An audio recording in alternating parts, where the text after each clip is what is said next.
Yo, good morning, good afternoon, and good evening, chat. What's happening? Holy. Oh, damn it, Bobby. How y'all doing, man? I ain't seen y'all in a hot minute, chat. What's going on? What's going on? We got a lot of content to get into today, man. But we got to warm up, got to catch up with my boys. I ain't seen y'all in a hot minute, bro. What's happening? Boom. What up, chat? Talk to me, man. How we living today? Pop this open.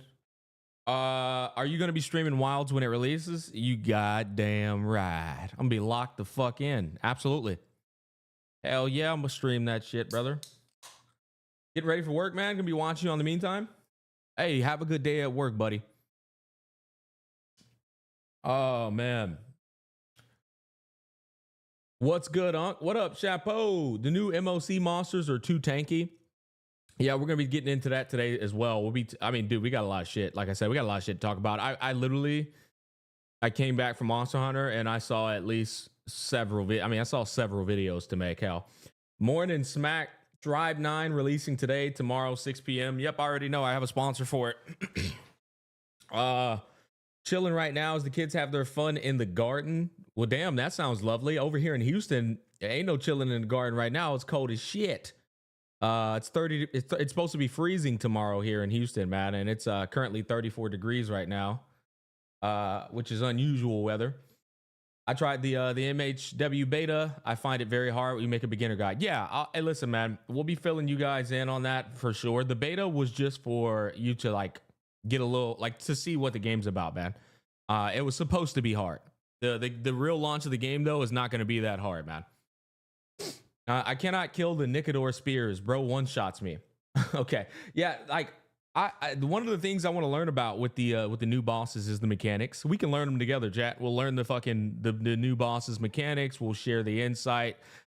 Figure out how we can overcome that shit. Basically, just spend more money. I'm ready to throw hands with the Brant slander. Yeah. So I haven't even gotten a chance to like play the Wuthering Waves in-game modes. I haven't gotten a chance to look at Brant's kit, but we're gonna look in that. We're gonna look into that shit. Give a full-blown evaluation. You know what I mean, chat? We're gonna give a full-blown opinion. I'll see what the hell's going on, bro. We'll see what's happening. All right, we'll get down to the bottom of it, and we'll give you the most based answer possible. Nah, not a based answer. Actually, I'm going to give you a very logical answer as to, the controversy surrounding Brant. Don't be greedy and stupid, and you can beat this MOC. Yeah. Gacha Smack leaves for 1 week, and people start giving shit opinions. Is that what I'm hearing?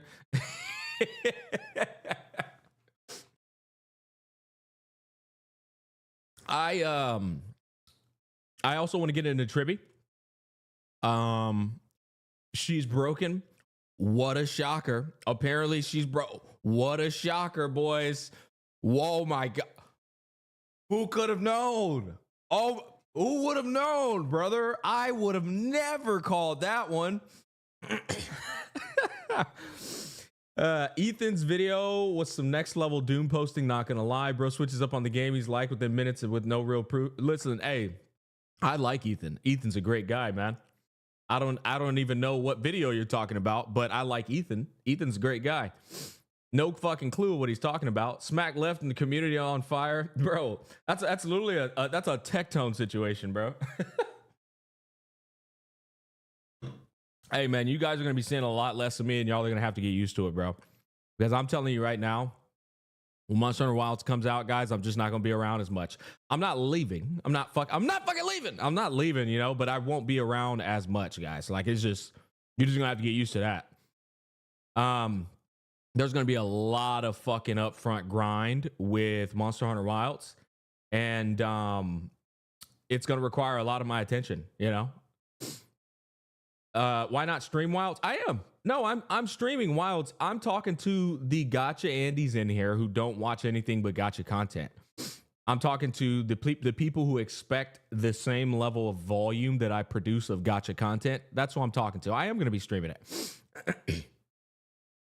The only reason for me to pull for him is that I need a third healer. But as a free to play, I don't know if I should wait for future characters. Fuck, that dude does heal, doesn't he? Guys, we gotta play with him. We gotta play with him. We gotta literally, we're gonna study his kit today. We're gonna study everything there is to know about it. We're gonna get to the part of the quest where we get to play with him. But yeah, I'm so eager to do that because I want to see for myself the real value of his kit. The thing is, Ninja Gaiden dropped. No, I didn't drop it. We'll pick it back up again. But the thing is, I find it hard for anybody to say that Brant sucks. I find it really hard to agree with that. And the reason I find it hard to agree with that is because Wuthering Waves is all about skill expression. And that character from a surface level, as long as you know how to play these characters, I really don't understand the meta talk. I just don't. I mean, brother, you were clearing the hardest content in the game with a fucking Spectral Rover, you know? So I that's why I need to like see what the hell his kit does. I don't understand what like where the baseline of even discussing meta in Wuthering Waves is. Right? It makes sense in Honkai Star Rail because of power creep and because of how drastically strong the limited banner characters are in comparison to the older characters and everybody else. But in Wuthering Waves, they're so fucking close in strength. They're just so close in strength. And if they're not close in strength, then it's the kind of character that that enables like several teams to pop off. You know what I mean? Like Chang Li, you can literally just insert her in 6 different team compositions. So I don't know. I don't know what the baselines is. To be honest, to give you guys a little bit of context, I've just been seeing the community chirping. I haven't actually like watched any particular content on this. I've seen it all on Twitter. I've seen it. Yeah, actually, honestly, I've just seen it all on Twitter. Have you seen the Tribbie guide made by Brax? She's broken. Brother, I've been live for 10 minutes. Read the fucking room. It's just a massive skill issue, just like always. Because some CCs that pose skip don't have wisdom and critical thinking like you, brother. Do not ever glaze me like that again. People are just talking, man. The unit is not that hard to build to be effective. Chinese people are mad at HSR. Welcome back, Smack. Thank you, man. Holy glaze. Like to see a creator with a head on their shoulders. Great content, but holy glazing, bro. Why am I getting glazed? Hey, I'll take it, man. I appreciate that, guys. Yeah, no, man. So listen, guys, the menu today, I do want to knock out the Tribbie early access videos. I want to knock them out like immediately. And then from there, I think I want to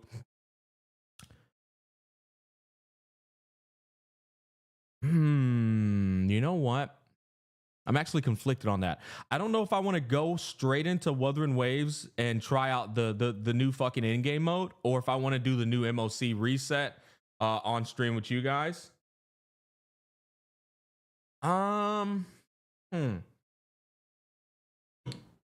are we doing on that one?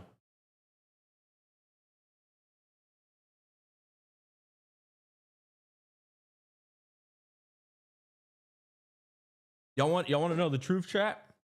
Here, y'all want to know the truth though? My HSR fan base is gonna be mad at me for this one. I already did the MOC last night off stream. Yeah, I knocked that shit out, bro. But I wanted to do it on stream and learn with you guys.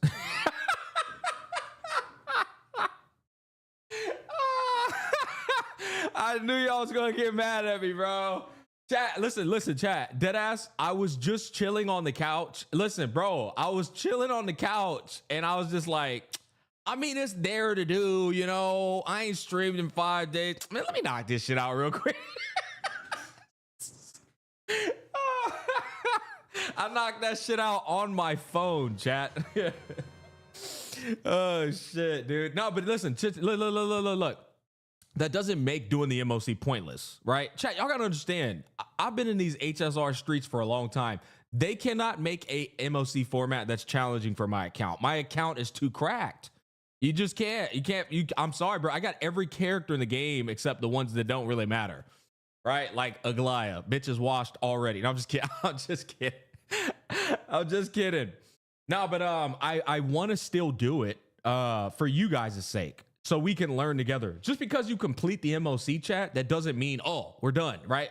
Y'all know this. Hell, literally 90% of Pokke's channel is just MOC content. There's a lot to talk about, man. I want to learn the mechanics of the boss and how to make the boss more easier, give my whole opinion on what I think about it. Is it actually strategic based, or is it just like typical, like, you know, pay to win, you know, pull on the newest character type of ordeal? It's not about you beating the MOC, it's about your live reaction. People are struggling. Well, here's the thing, A-Rack. I'll be honest, it was pretty forgettable for me because I clapped it and got off. So we'll do a little bit more of that. I also need to, again, do Whimpering Waste and whatever the fuck the new in-game mode is that's not Whimpering Waste in Wuthering Waves as well. There's two new ones, right? There's Whimpering Waste, which I remember talking about that on the Gacha cast with Tectone and them. And then there's the other one. This MOC is catered to the erudition unit, so yeah. I don't even remember, bro. I'll be honest. I just slapped that shit, bro. I put the Herda on one side, and then I put Fei Xiao on the other side, and it was GG's. Fei Xiao was going up against a side that's not even like for her. Bitch still deleted everyone. I'm telling you, Fei Xiao is just a menace, chat. Both games ass, play rivals. Nah, I'm good. If I'm gonna play any game that's not a gacha game on stream, it's gonna be Ninja Gaiden, and that's gonna be it, brother. All right. Would be interesting to see Faye against Nicodor, to be honest. Faye against Nicodor. All right. Well, who's pulling for Tribbie? Let's get a show of hands in here, chat. Who's pulling for Tribbie?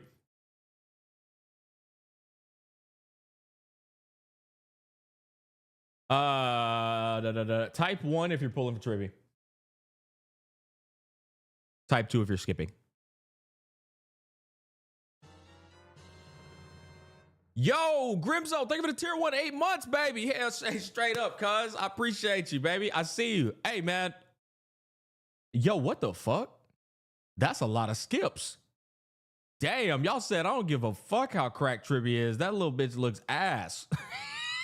I don't like the way she look. I don't like the way she talk. I don't like the way she walk. I don't like nothing about her. That's how y'all, chat, is that how y'all feeling? Is that how y'all feeling, chat? Hey, chat. Based. You know what I'm saying? Based. Hey, listen here, man. If you pull on Tribbie's E1, you are a part of the problem unless you get that shit for free. You know why? HSR ain't done a bitch ass thing to deserve your money, chat. They ain't done a single thing to deserve your money, chat. You know what I'm saying? Hey, am I wrong? No, I'm telling the truth. Do not spend a single penny on HSR.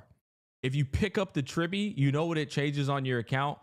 Fucking nothing, brother. Okay, it changes your MOC 11 and 12 clear times. That's it. I listen, hear me in chat. Your MOC 11 and 12, which is a total of what? 120 Stellar Jades. It changes their clear times. And if you're already clearing them, then it changes nothing. Gamers, it changes absolutely nothing.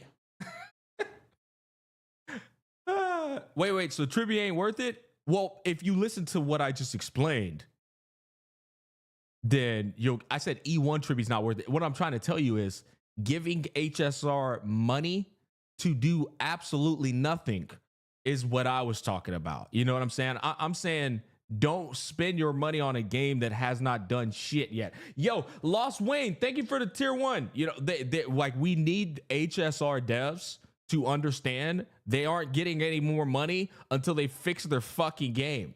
It's like, give us more animations in the story, more facial expressions. All right, and like fix the older characters, like they said they were gonna fix the older characters. Once we see all that information, chat, then you can go, okay, boom. Here's whatever the fuck money you normally spend on the game. I don't know your budgets, chat. Once again though, hey, Lost Wayne, man, thank you for the tier 1, baby. I appreciate that. I mean the membership. Okay, so chat, what do y'all want to do first? You want to react to the Tribbie content? We got, you know, my two creators that I love to react to. It's Braxophone and MrPokke. Y'all know I love both MrPokke and Braxophone. Sorry, Smack already quit Hoyo Games. Hey, good on you, man. Hey, good on you. Braxvid and MrPokke. Jokey? I swear, bro. I fucking love calling MrPokke anything except Pokey. You know what I mean? Mr. Jokey, Mr. Jokey, Mr. Blokey, bro. Mr. Brokey, Mr. Dookie. Oh my God, that shit is so funny to me, man. All right, hey, let's get you fat guys. Let's get you fat fuckers over here, man. All right, hold on. Let me get you all over. God damn, Chad, how y'all get that? Damn. Chad, y'all need to go on a diet, man. All right, Chad, y'all need to go on a diet. Move y'all over here, brother. Damn it, Bobby.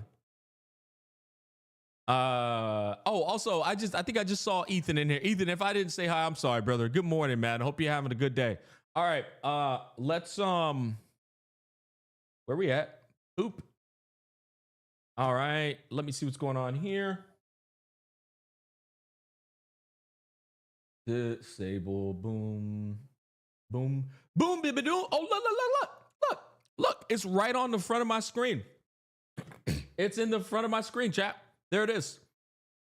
All right. Oh, you know what? I'm a bad Discord friend. Hold up, chat. Before we get into the reaction, hold on. I'm not stalling. I promise. I have not said hello to my Discord in a fucking minute, dude. Hold on, bro. Jesus. Hold up, chat. You know what? Let's roll the music back. And just real quick, let me do a little quick glance over here. I haven't seen this shit in a minute, man. Okay, let me see what's going on over here. I'm not going to answer everything today because we got a lot to get into, but I just want to see how much I have to catch up. 1, 2, 3, 4, 5, 6, 7, 8, 9, 10, 11, 12, 13, 14, 15, 16, 17, 18. Okay, 19 questions I got to get caught up on, man. Hey, if you've been in the ass smack section of my Discord, I'm sorry, guys. I've been lost in the sauce lately. We'll get back to that. Okay, reaction smack. Holy shit, you guys have been clocked in. You guys have been clocked the fucking.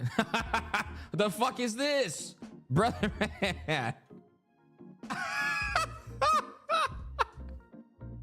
Okay, so we got to get in on that, man. Capcom Power Stone is coming back.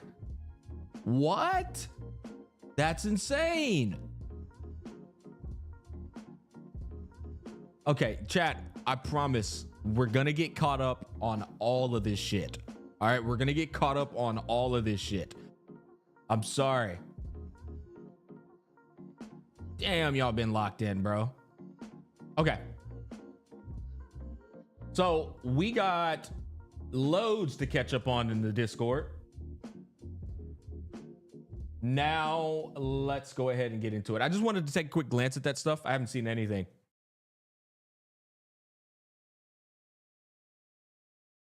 Okay, now where was that video at? Here it is. The main man Braxophone. A 13-minute video? Holy based. That's what I'm talking about, Brax. Hey, Brax, that's what I'm talking about right there, baby. Hey, chat.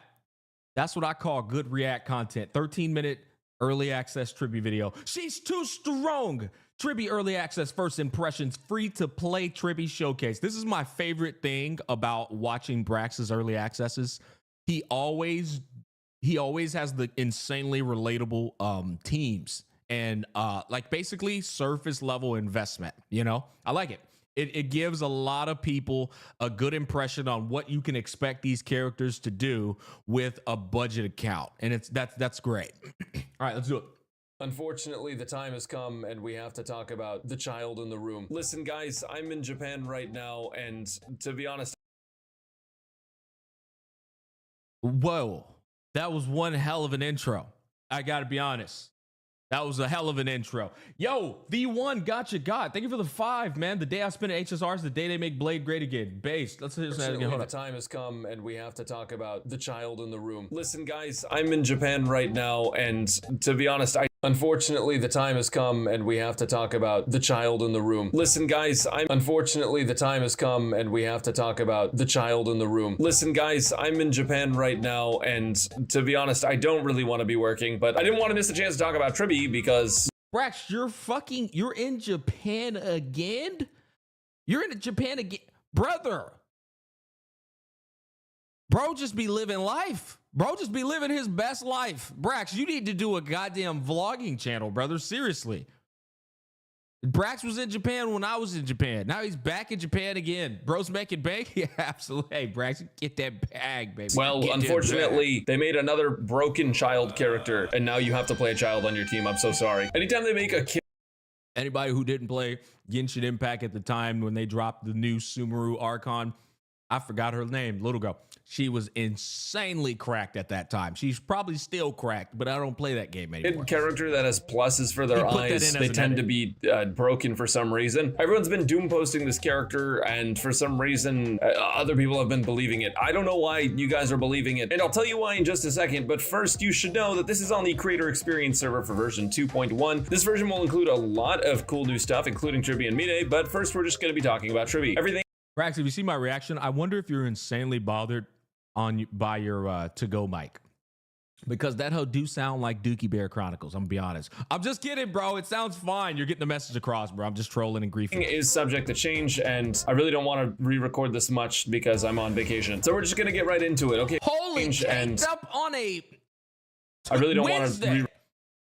Bro's caked up on Hump Day. Record this much because I'm on vacation. Oh my God. Yes. Braxophone is out there wuthering his waves with a weathered waist.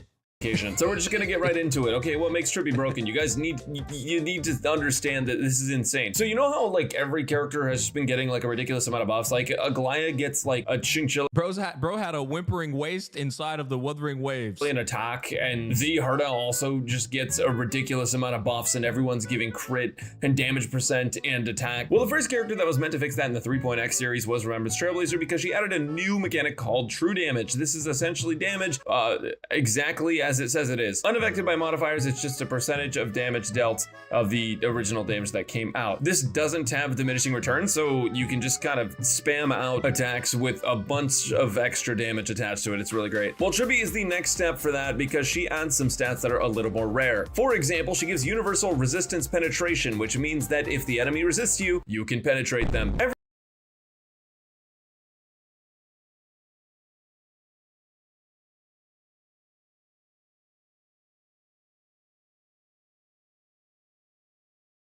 Who's the enemy? Because of his Kafka, I'm down for that. You know what I'm saying? We gotta check the context. Who is the enemy that we are battling here, guys? All right, is it Cocolia? Is it Cocolia? You know, because that's some deep penetration that's going to be occurring there. Every enemy has innate resistances based on their elements that they are weak to, but also some bosses have some extra stuff. Well, this lets you essentially ignore that, and since not a lot of characters are giving your entire team res pen, Tribbie's skill is incredibly valuable, as it gives you 24% all type res pen. For the newbies who do not know, all type res pen is, I would say it's the strongest multiplier in the entirety of the game. Yeah. And it's got its own little multiplier area too on the formula chart too. But basically it's shredding whatever elemental resistances that the enemy has. And if they're already at 0, the negative scaling is still 100%. That's probably the most cracked thing about Honkai Star Rails rest pin in comparison to Genshin Impact's. Genshin Impact, once you dipped into the negative territory, it got divided by 2. I mean, it got cut in half. I'm sorry. But in HSR, it's still 100% scaling, even going back negative. It's wild. At level 10. It lasts for 3 turns, and it is only decreasing on every Tribbie turn, which, funny enough, they just made a relic set that decreases the wearer's speed and gives quantum damage. Is it like Red Shred of Genshin? Yes, but it, like I said, it's stronger than the Red Shred in Genshin because Genshin gets cut in half once it did. I'll give you an example. In the middle of Braxophone's guide. So in Genshin, mob has 20% resistance to water, right? You shred 25%, or you know what, let's say you shred 40%, right? 40% debuff to water. Which this would be the animo element in Genshin Impact. That's gonna take the 20% minus the 40%. And you know what it's gonna give you in Genshin Impact? That's gonna give you negative 10 resistance to what the fuck's it called? Water. Sorry guys, we're still waking up here. That means you're gonna get a times 1.1 multiplier. However, in HSR, that 20% minus 40% equals negative 20%, which means you're gonna get a times 1.2 multiplier. It's full scaling. It doesn't matter like how big that shred gets. It is full blown shred. So guess what? When you compound that on top of E1 fucking Robin, who also gives what 25% red shred, or Ron May, who also gives I think it's 24% or something red shred. This shit keeps stacking.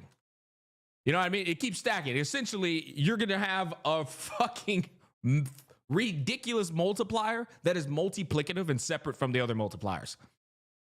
On me, yeah. Does that make sense, chat? We're all on the same page there. Ron May's E1. We're not talking about Ron May's E1. We're talking about Ron May's ult. Did you see an E1 Ron May right there, buddy? Why are we spreading misinformation? Do you see E1 Ron May right there? Okay, that's what I thought. Ryuku, what's up, baby? Good to see you. All right, come on, let's continue. Damage bonus. You'll never guess what element Tribbie is. So basically, you're gonna play this character slow and you're gonna get a bunch of res spend. But that's not the only thing that Tribbie does, because if it was only this res spend, then honestly, she wouldn't be that worth it. Just pull E1 Ron May. No, she has other value as well. You guys remember Aventurian and how this guy was meant to be like the preservation DPS character that does some damage while he's also preserving your will to live? Yeah, well, Tribbie probably legalized nuclear bombs. Tribbie's talent allows Tribbie to launch follow-up attacks whenever another ally uses their ultimate. Okay. This is a really good one. Let's read it together, chat. Tribbie launches follow-up attack, dealing quantum damage equal to 18% of her HP to all enemies. Why is this broken, chat? Can anybody answer why this is broken? Shadow Wizard Money, gang, we love casting spells. Yep. Herta. Good. And that's just one of the reasons. Yes. Herta.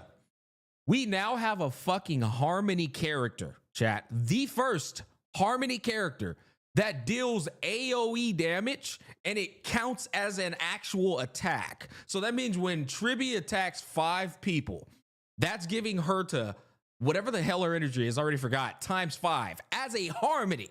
That's a whole nother unit on the team that's going to be a battery to Herta now, which is insane. But her HP, her damage that she does with this attack is actually nothing to scoff at either. Furthermore, it's a follow-up attack, so she also synergizes with fucking Fei Xiao. This is why I was telling people this little girl is cracked before anybody even said it. As usual, I was the first person to announce that shit. And you had these morons before she got nerfed in the beta saying, oh, she's not gonna be that good, man. She's not gonna be that good. It's like, dude, where do these Doom posters have a PhD in retardation? I swear, bro. It's ridiculous.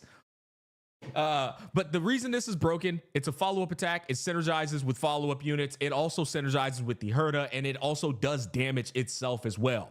She's a monster with just this talent alone, bro. It's crazy. And this does a damage based off a percentage of Tribbie's HP. Now, it's actually a decent chunk of HP scaling, and she's more worthy than Castris, buddy. You what?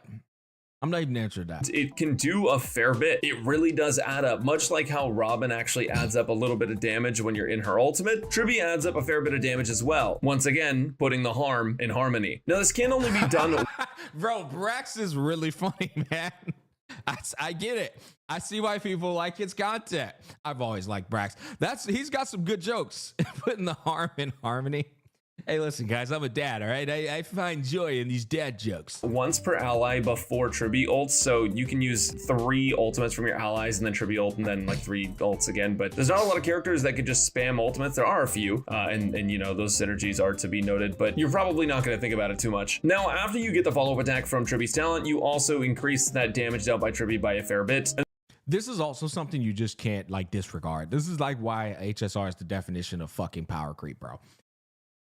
Just gave a harmony character doing what she does, the all type res shred, the multiplicative vulnerability damage too. I don't think Brax has got to that point yet. The damage she deals herself, and they just give her inside of her kit a free ass 72% additive damage bonus. I mean, dude, and it lasts for 3 turns. Just free. At the start of the battle, Tribbie regenerates 30 energy. Free ult, by the way. Frame 0 ult, by the way.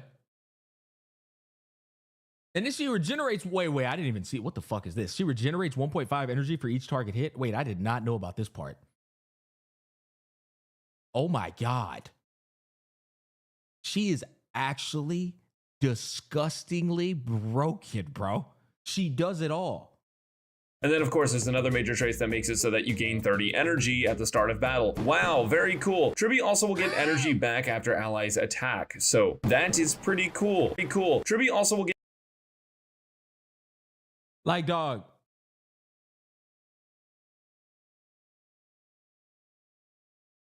I am blown away by this, bro. Chad, this is literally just straight up.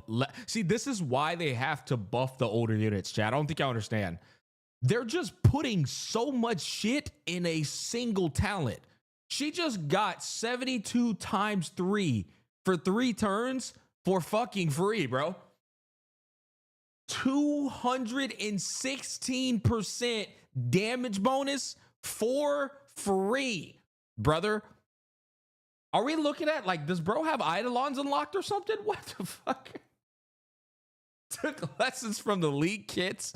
Yeah, they just basically what's happening in Honkai Star Rail in real time is the newer characters that are coming out, they're putting more shit inside of their kits for free.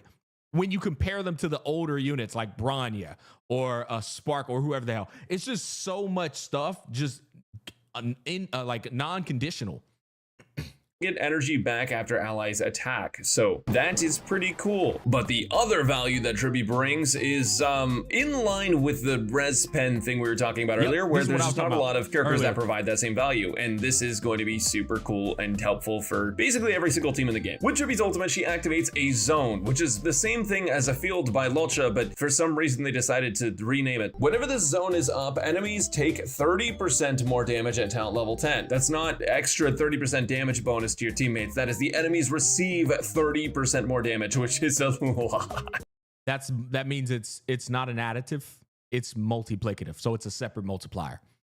I know you guys don't like look at the fucking nerdy formulas, but basically it's just that 30 is on a different fucking multiplier than the 216% shit you saw in the other one, right? It doesn't go into additive. It makes the basically the final number much bigger. And then on top of that, you get like the Ting Yun effect, where you basically deal bonus damage as a result of Tribbie whenever you attack and hit an enemy. Actually, that's actually an excellent question. True damage is not affected by any of this shit. True damage is the one new perk added into HSR that can't be like manipulated with these type of little multiplicative thingies. Unless I'm misunderstanding here, but I'm pretty sure true damage is true damage. You only can increase it by whatever the fuck the multiplier states. enemy with an ally. On top of that, Tribbie's max HP increases by 9% of the sum of all ally characters' max HP when the zone is up. Basically, this just is a big buff to Tribbie's personal damage, then you'll definitely notice it. Basic attack is Blast, which is cool, I guess, and then her technique makes it so that her skill automatically activates, which saves you a skill point. Anyways, this character is honestly pretty dang simple. All you do is you play her giga slow, and you use the new quantum damage set with the decrease in speed. What it's gonna do is allow you to keep that zone up longer. It only lasts 2 of Tribbie's turns, but if she moves incredibly slow, then you just don't really have to worry about that being an issue. And then you just make sure her skill is up and her ultimate is up, and yeah, I mean, it's free. For the build, if you guys are wondering, I'm using the Poet of Morning Collapse. This is the quantum set, the newer one, and on it I have crit damage on the body, HP on the feet, quantum damage on the planar sphere, and energy regen on the rope. Now, if you're wondering why I have these equipped, it's because that's what the smart equipped, and I honestly don't think her build even matters that much. The only thing that kind of matters is like how often you get her ultimate, so I'm using an ER rope, but even then, like, you'll have her ultimate pretty frequently considering how much she gains energy. I'm using a 4-star light cone, and then it matters that much. The only thing that kind of matters is like how often you get her ultimate, so I'm using an ER. I honestly don't think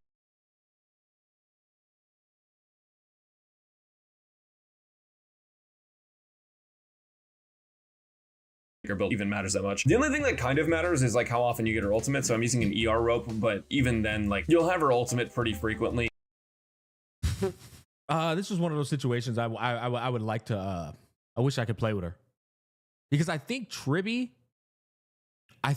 you want to build her for as much fucking damage as possible, and I think her kit is so fucking cracked that you might not even need an ER rope. But the thing that sucks, Mustache Dave, what up, baby? The thing that sucks is I don't have the character, so I can't test this stuff.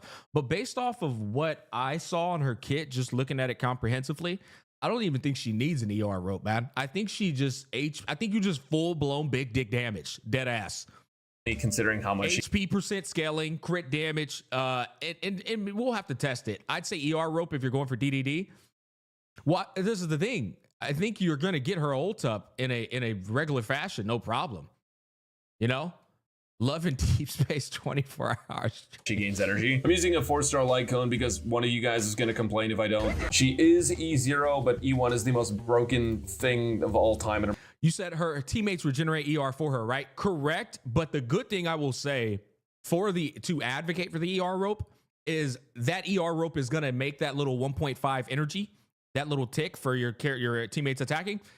It's going to improve it to whatever 1.5 times the ER rope percentage is, which means you're going to get an ultimate up faster. So there are some scenarios where I can see that ER rope benefiting her, but I'm telling you that her kit I'm telling you guys, it's broken to the point where she's going to one turn ult, whether you have that ER rope or not.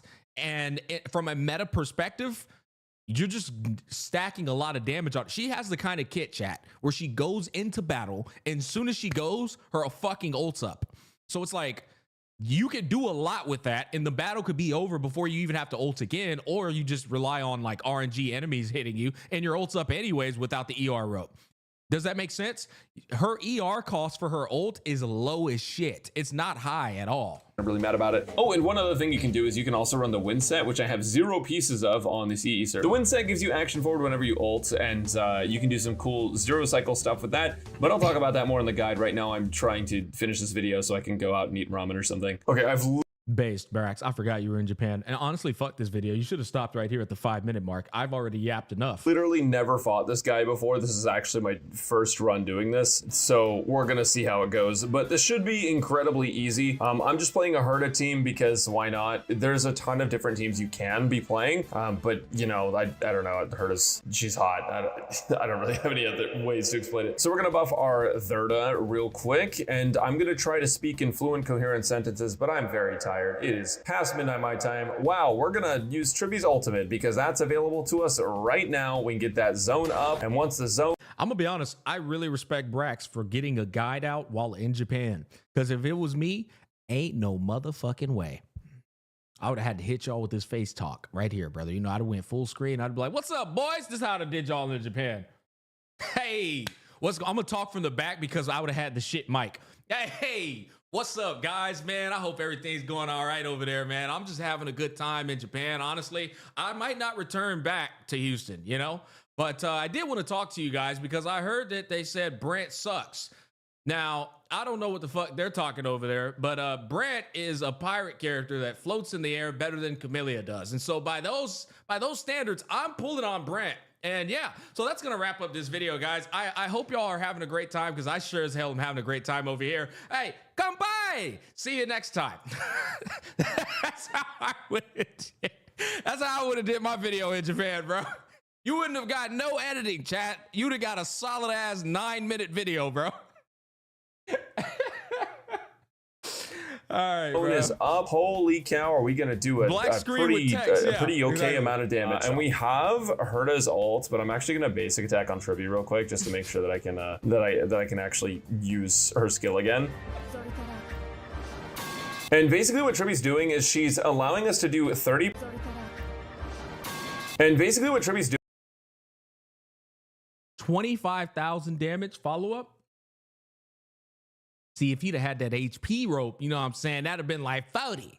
Doing is she's allowing us to do 30% more damage, or it's allowing the enemies to take 30% more damage from our attacks. By the way, chat. Look at her. Look at this. Look at this shit.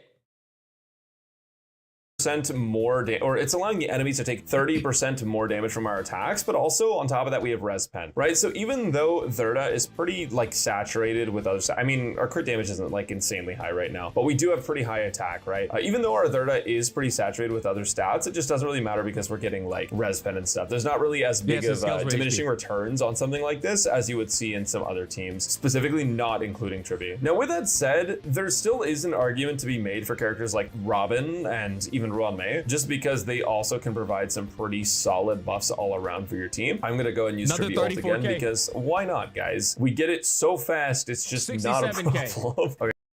Okay. I'm gonna because why not, guys? These solid buffs all around. This is a harmony character. Just because they also can provide some pretty solid buffs all around for your team. I'm gonna go and use Tribbie ult again because why not, guys? We get it so fast, it's just not a problem. Okay, I'm gonna link shot ult just to get Tribbie's follow-up attack and see if that helps me do enough damage to make sure this wave gets cleared out. Another follow-up, chat. 51k. Fucking harmony character, man.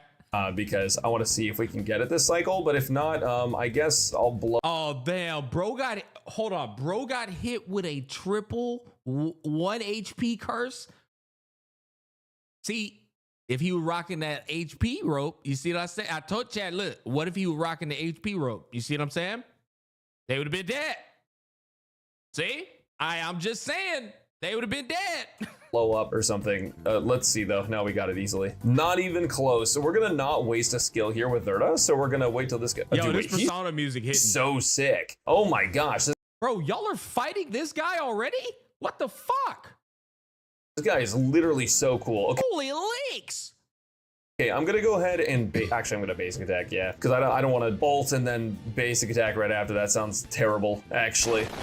76k. 76k from Tribbie. Like, it's actually a pretty decent chunk of damage. And wait, what light cone was Brax using? I already forgot. Wasn't he using some like mint picking ass light cone? Yeah, Tribbie's adding a fair bit on her own. It's definitely notable. It's definitely not like a super DDD. Never mind. That's not mint picking. Okay. Thank you, chat. Negligible amount. Wow, no way. Look at all that damage. So actually, Tribbie's about to run out of her zone, which means that they're going to lose that 30%. But if you look at her energy here, it's only 120. Like, we don't actually have to. See, this is what I was telling y'all about. Chat, 120 energy requirement. Don't get me wrong. Maybe you do need the ER. Like I said, I don't fucking have early access, but I'm pretty goddamn sure you'd be just fine without it, man. Worry about energy that much of this character at all. So I can even basic attack here and then just use my ults again, because why not? Because we have it so fast for some reason. All right, Thurda, bring us home. That's not gonna bring us home at all, actually. It's not even close. Oh man. All right, we're gonna slow.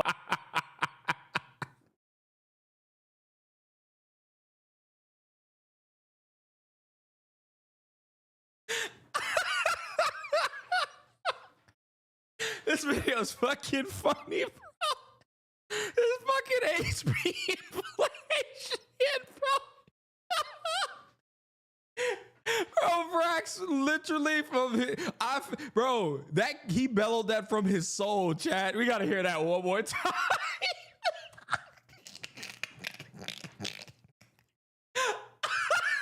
It's so fast for some reason. All right, Thurda, bring us home. That's not gonna bring us home at all, actually. That's not even close. Oh man.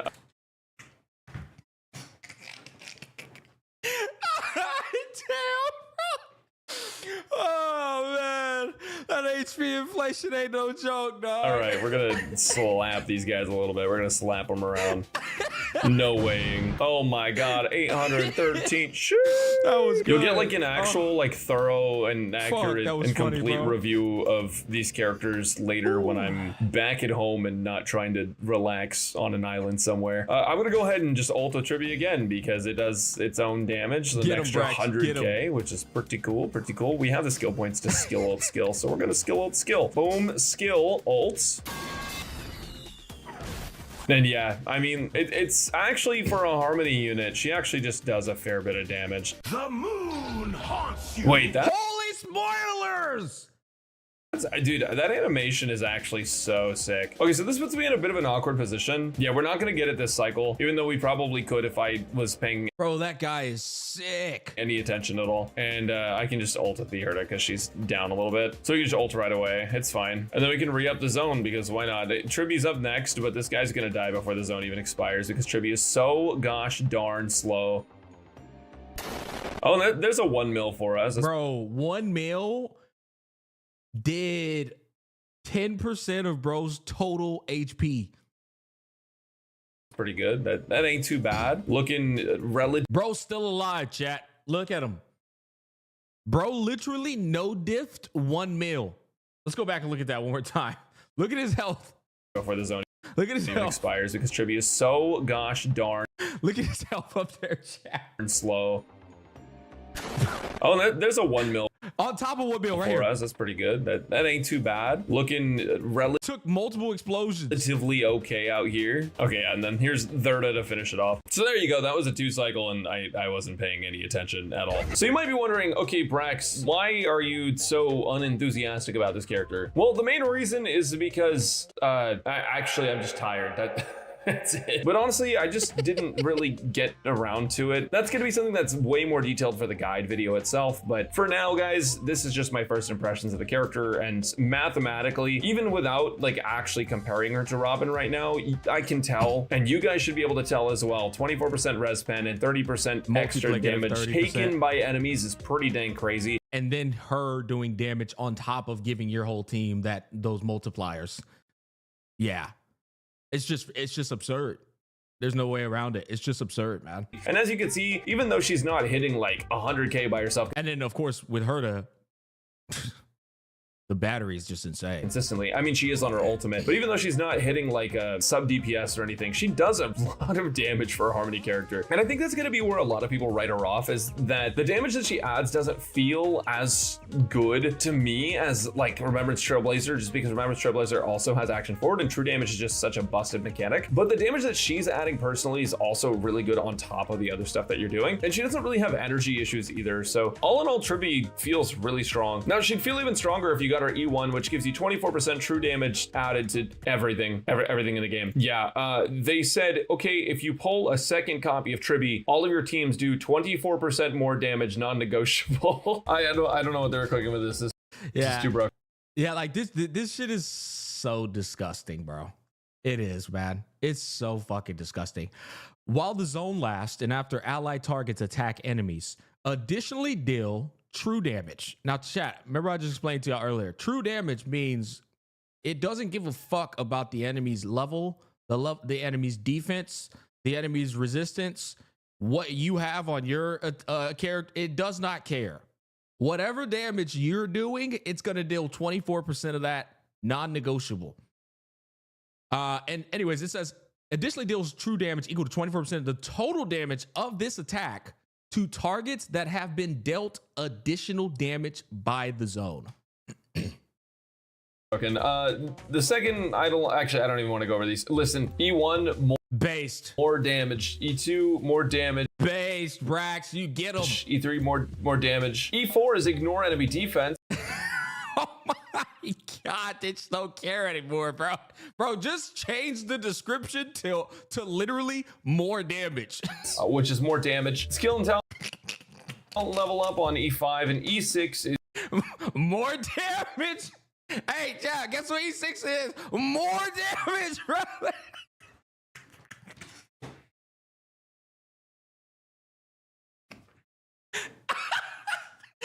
Hey, boys, I never could have guessed that one, bro. More damage. wow. That's a lot of damage. This character doesn't really have quality of life issues. That's a lot of damage. That's what E6 should, the description should be. That's a lot of damage. So there's not really eidolons geared towards that. There's just eidolons geared towards making your characters deal more damage. Now, I will advise that like Harmony eidolons for certain characters tend to be a little bit stronger. Like if you look at E1 Ron Mei, you actually just get defense ignore, and that makes it so that because Ron Mei is like a super versatile unit, basically every single team you can play Ron Mei on, which is like a lot of the teams, can ignore 20% defense. So it's really strong if you are going to go for eidolon. Same with Robin Z1. Robin Z1 just turns her into Tribbie. So if you are banking on like low spender dolphining a little bit, E1 of Tribbie is literally just cheating. It's just 24% extra damage like on everyone. Like it's going to work on every single team archetype in the game. As long I'm curious because I'm pretty sure. So the way that it reads, equal to 24% of total damage to this attack to targets that have been dealt additional damage by the zone. It says targets. That's what's throwing me off. That means, I wonder if Pokke actually shows what this E1 does. I need to see it. Because I'm looking at that and it's framing it in a way where it comes off as if it's hitting everybody. Pokke went over this? Yeah, I'd bet his ass did.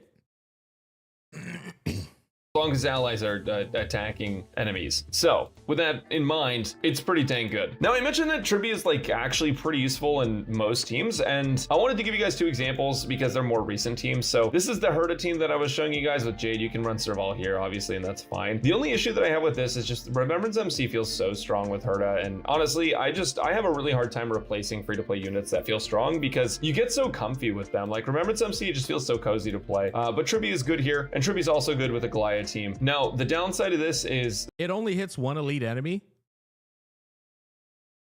Wait. If it only hits one elite enemy, then that description we just read is the most retarded description on planet Earth. Why would it not specify that in the description? The highest HP enemy. Yeah. Okay, so if what y'all are saying is true, and I'm gonna take y'all at face value, why the fuck doesn't that description state that then? that you're definitely gonna want. That description was fucking horrible. If you're saying it hits the elite enemy with the highest HP or some shit. On Sunday, I tested this with the Remembrance Trailblazer just to like double check and make sure, and you just don't meet the energy thresholds, especially in the new MOC where you're not getting the energy bonus. You really need Sunday if you want this to work, or like E1 Aglaya. Other than that, basically anyone that ults really consistently, it seems like they would theoretically be good for Tribbie for more follow-up attacks, but even that doesn't matter a ton because the value that Tribbie adds is just universally so good. Like you can literally play Tribbie with like a majority of hypercarry teams and it's just so strong. You can play her in Fart team as a replacement for Robin. Now Robin's action forward there is really strong, but again, I'll do the math for that for my official guide if you guys want to see the details, so make sure to subscribe if you're not already. And anyone that does damage in like a hypercarry position can use Tribbie. Like I'm not joking, it's literally almost the entire HSR cast. So would I recommend pulling for this unit? Well, I mean, yeah, she's pretty good. She's just good all around. Yeah, she's good. Guys, I'm gonna go to bed. I'm so tired. I'm going to sleep. Enjoy your child. That was a great fucking video. Ladies and gentlemen, Braxophone, man. Great, wonderful video, man. Oh my God, dude. All right, here you go, chat. Let's go ahead and link that up. Holy hell, what a healthy looking graph that is. Okay, there you go. Bloop, bloop. Spam it a little bit more. Okay. Oh yeah, E1 stacks on a single enemy, but it's 24% per enemy hit. So it's like 120% true damage on a single target.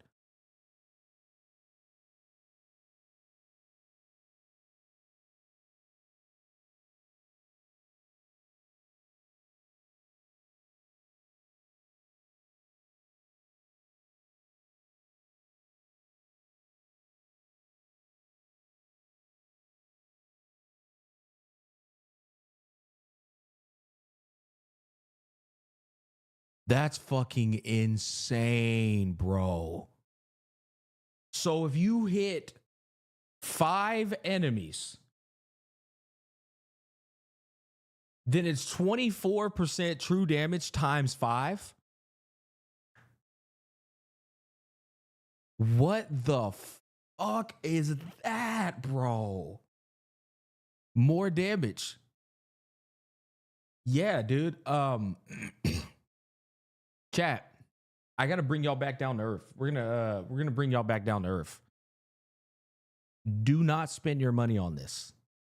You spending your money on this is telling Hoyoverse that you are okay with them locking real value behind Eidolons.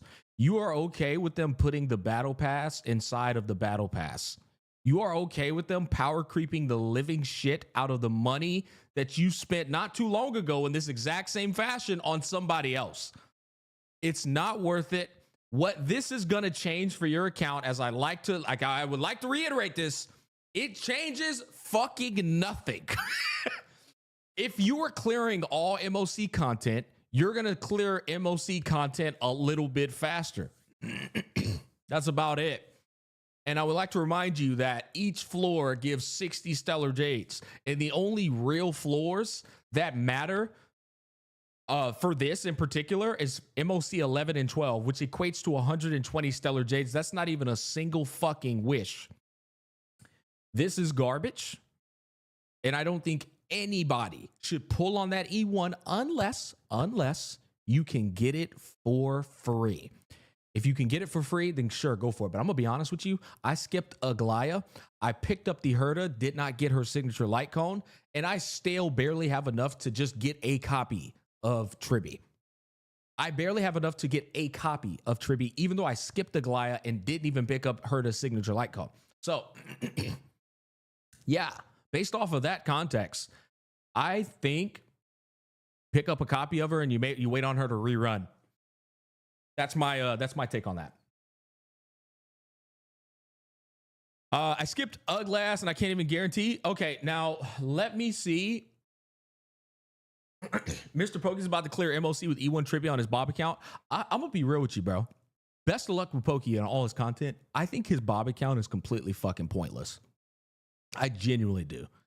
Because what's happening here is you pretty much have somebody playing that account all day long on a fucking rotate. No free-to-play player is doing what they're doing on that account. Nobody's doing it. I'm serious. Like, bro, am I rogue here, chat, for saying this? Because here's the reality. What I just told you guys is the truth, chat. I'm dead ass. Listen to me, chat. My account, which I went free-to-play in 3.0, okay, chat? I've gone free-to-play in 3.0. I'm a content creator for this game. And actually, I had the monthly login. I have the monthly login, chat, the $5 login bonus. Hear me out. That means before I decided to go free to play in 3.0, I already had like 60 days of that $5 monthly login bonus. So I can't avoid that. I skipped Aglaya entirely. I picked up a copy of Herda, but skipped her signature light cone. And Tribbie's coming around the corner, and you know how many wishes I've pretty much accumulated? Enough to almost guarantee just a copy of her. That's it. Like, that's all the proof I need that I play this game probably more than the average player does. I have the $5 battle pass, and I'm still fucked. The game has no content. Yeah, no, it doesn't. But like the freaking the Bob account, putting aside what I just explained to you guys, the Bob account is no-lifing every single ounce of the game in 3.0. They're playing the game nonstop from start to fucking finish. Who is doing that? They're not playing the game out of enjoyment. They're doing it just to prove a point. But the average person is not going to log on to HSR in 3.0 and play every fucking thing in the game, like, in that short span of a time. Nobody's doing that. I'm sorry. Nobody is doing that. It's because it's not even fun. It's torturous. It's literally torturous. It's like you're just doing that to prove a point, but to be honest, it's not proving that the average person is going to do that. It's a job. Yeah, it's a job. It's literally you're doing a job. That's the best way to explain it. You're clocking in for fucking 8 hours a day every single day of the week to do what? To have enough primos.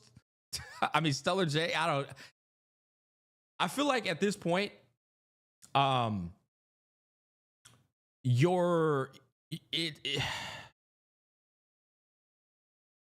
guess you're trying to go to the highest extremes to just prove a point, essentially. My impression was he was going to start a new account on stream and play it himself. Exactly. Has just lost his purpose. Say it, Unk Smack. It's useless. Nah, but hey, listen. Hey, that's just my take on it. Hey, do what you want to do. I'm pretty sure I don't even have to mention that. Any type of HSR player is going to probably come to the same conclusion. Doesn't matter that he has play for him. The content is permanent. Anyone can do it at the own piece. You need to do everything. So let's explain this to you. You're telling people to basically play HSR like it's a job in 3.0 just to get an E1 Tribbie. They don't get paid for the game. You think they should play this gacha game like it's a job, do all the fucking garbage in the game that it forces you to do in order to get Stellar J8s just to get an E1 Tribbie? You want them to go and do all those boring ass Pina Colony side quests that takes 36 fucking hours to do? You want them to go and do the simulated universe 120 times in a row when you're already tired of doing it after the fourth time? Mind you, some of those simulated universes take like an hour and a half to clear a single run. You want them to listen to all that dialogue without ever skipping anything, all in a time span of 1 fucking month, just to get an E1 Tribbie. That playstyle burns you out. You start to less enjoy it. Yeah, like you're not even listening, bro. The only reason that's a horrible fucking reference of argument, Chad, I need you to understand this, is because they're doing what people have done in years over the course of the HSR's release, right? HSR's been out for almost 2 years, guys. They're doing what we've done over the span of 2 years in a moderate fashion in 2 months. Your argument, I'm sorry, buddy, it's lacking a lot of fucking substance and a lot of context. It makes zero sense. The only person that can do what you're telling that person to do is someone who literally has no life at all. That's the reality of it. A guy's gonna hate that game afterwards. Exactly. What's the point if okay, so because this is an interesting conversation. I need you to understand this, chat. Seriously. Oh, I know the majority of chat understands. There's just a few people in here who I think they're, with all due respect, you're thinking like a broke person who doesn't know how to find success. And you're going to take that as an offense. That's not an offense. You should take that as the truth, because that's what it is. Only a broke mentality individual is going to sit there and do that shit all day with no actual value of it. I'm sorry, but that's just the reality of it. If you're spending 8 fucking hours a day playing HSR as a free-to-play player just to get an E1 Tribbie, and you are broke as fuck in real life with no actual fruitful business built up or anything, let me tell you something, buddy. You are a moron, okay? You are a moron. These games, you should be playing to enjoy them. You should not be playing to say, yes, see, guys, you can all do it. If you just spend 8 hours a fucking day of your life for the next 2 months, you can get an E1 Tribbie too. You're a retard. And your lifestyle is detriment right now. It's a detriment to you. The way your viewpoint on life, it's a detriment to you. I cannot imagine being a slave for someone for any game. That's just dumb as fuck. I agree. But see, I'm always looked at as an asshole or as a villain for saying that shit because it's the truth. And if I call you a loser, I'm the bad guy for that. But the reality is, I'm telling the truth. You are a fucking loser for doing that. The issue is he has all the currency that we wasted on shit like sailing out so he can use those J's to get E1 Tribbie, but I won't mean shit until like 2 years later when her gets crept. Yeah, that's true. That's a whole nother different discussion. Yeah. The thing about what the argument's being made here is that even when Bob does whatever the hell Bob does in this little 2-month span, you still have to wait for the power creep to occur, which it will occur months down the line, you know, or whoever knows when that's going to happen. As part of the fun, some people like it, even though I personally don't like being a slave to the game. Smack, someone's got to be the grown up in the dog shit community. I'm happy to say one. Well, like I told you, man, I'm not going to be around here forever. Shit. In fact, you're going to be seeing a lot less of me because, like I told you, I'm going to be doing Monster Hunter content on the other channel. And so you're going to have retards in here trying to convince you guys that playing the game 8 hours a day, every single day, and you don't get paid for it is how you should be playing HSR just to prove a point. You know? Okay, I do want to watch, speaking of MrPokke, I want to watch his video next. See what bro has to say about it. MrPokke. No, what the fuck? God damn it. MrPokke. Here we go.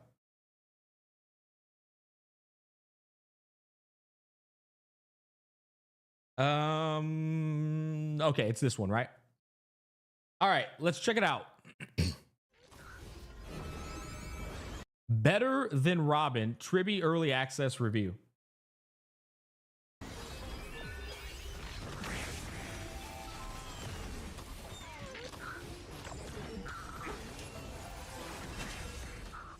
"39 minutes of yap." We won't watch all 40 minutes because if he's talking about the same exact talking points that Brax was talking about, I just skip over it. Hey guys, MrPokke here, back with another video, and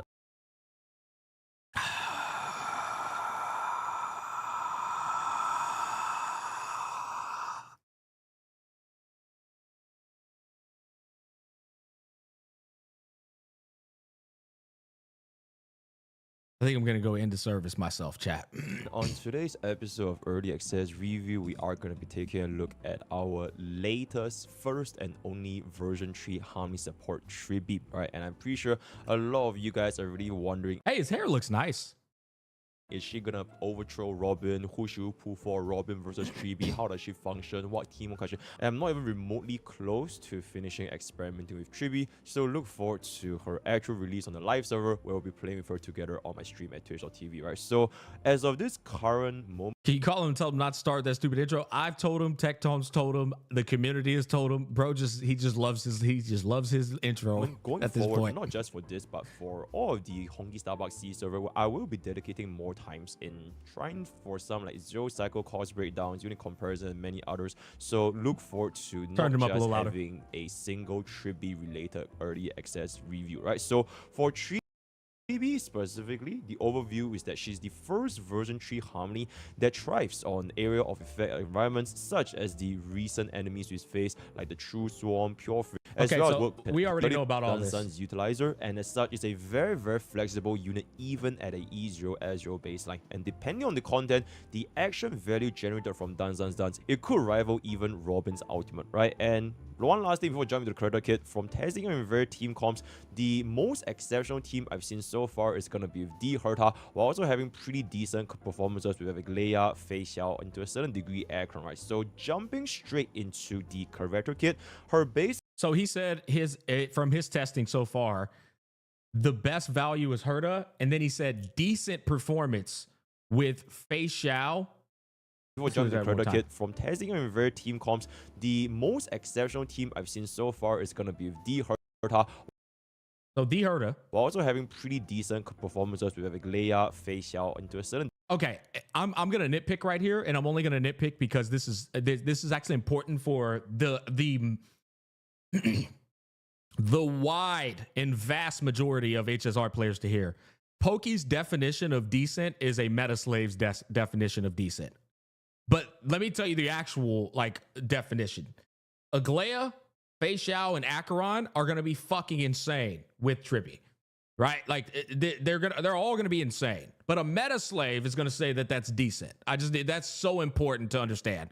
And that's not a shot at Pokke. It's just sometimes you get so lost in the Metaslave sauce that you forget what the definition of decent actually means, right? Decent is like a 5 cycle clear, bro. You know, but if you're getting goddamn 1 cycles, 2 cycles, that's not decent. That's amazing. Degree aircraft, right? So jumping straight into the character kit, her basic is what's going to be used most of the time. Sometimes you might want to use Tribbie skill to get a little bit more additional energy. 3 targets similar to destruction, and if you do kill mobs with Tribbie, Prakash, thank you for the 40, man. A true damage buffer will be better overall, in my opinion. which honestly isn't as hard compared to other support since you are going to be... I want to pause this real quick to address that. Hey, first of all, thank you for the donation. The reality of it is, guys, we're not in control of the board. Hoyo is. We can sit here and say true damage is going to be better than Robin's action value advancement, but the truth is, the better value is up to what Hoyoverse does with the characters they design. If they want to design a character that's better suited to action value advancement from Robin, they will do that, right? We don't know what they're going to do, and it's obscured in that way because it's a fucking scumbag gacha game.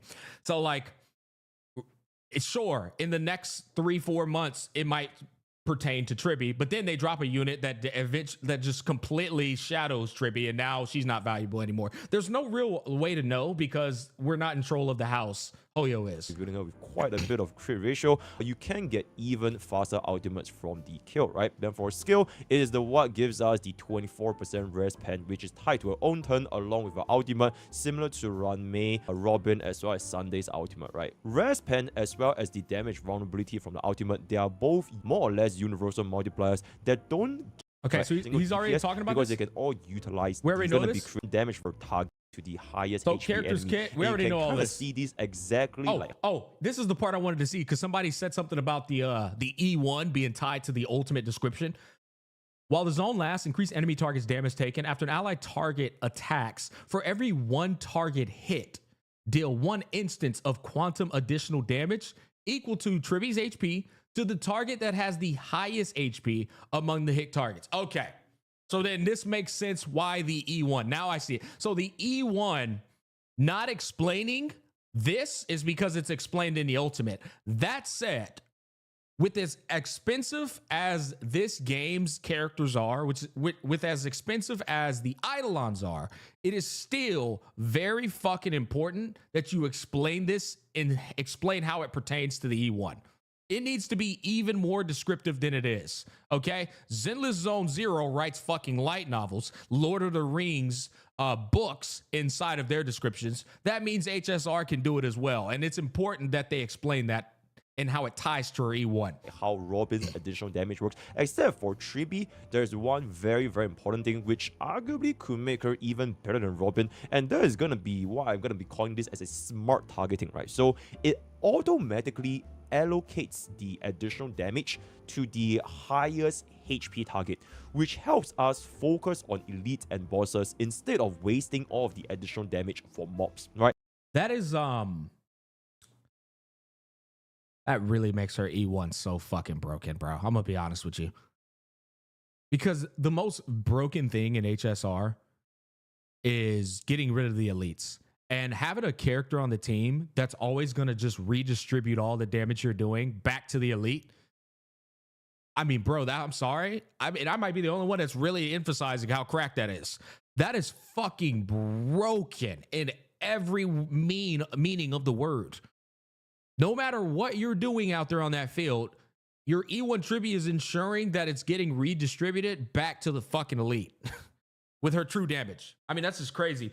Yo, Prakash with the 100. I'm talking about dedicated true damage buffer like MC, along with buffs to teams, which is built-in kit, not night lines. I already forgot what you were talking about earlier, man. So an example is that if you are going to be receiving additional damage on a normal perspective, you are going to be applying, let's just say, 1,000 or 2,000 additional damage. Yeah, it's no wasted damage. For Tribbie, she will instead collect all 5 targets additional damage and only focus on the boss itself, which means that you can kill the boss extremely or rather much faster than if it does not have the smart targeting. Right? So this is a very, very interesting audio mechanic. And secondly, it is going to be at 120 energy cost, which allows for some very, very nice uptime with the talent, which will be discussed later on with Dance Dance Dance. But generally speaking, I found myself to be guaranteed 2-turn ultimate running Dance Dance Dance, sometimes even 1-turn ultimate with units like D Herda, right? Wait, is he doing that with an ER rope or is he doing it with an HP? That would have been my next question. This ultimate is also going to be tied to our major trace Pebble at Crossroads, which is going to be the 1.5 energy per target hit from any ally, and it also does receive the benefit from energy regeneration, right? So if you do hit 5 targets with your allies, that's going to be an additional 7.5 energy, and this is going to be extremely important to enable Tribbie to unlock her very fast ultimate up.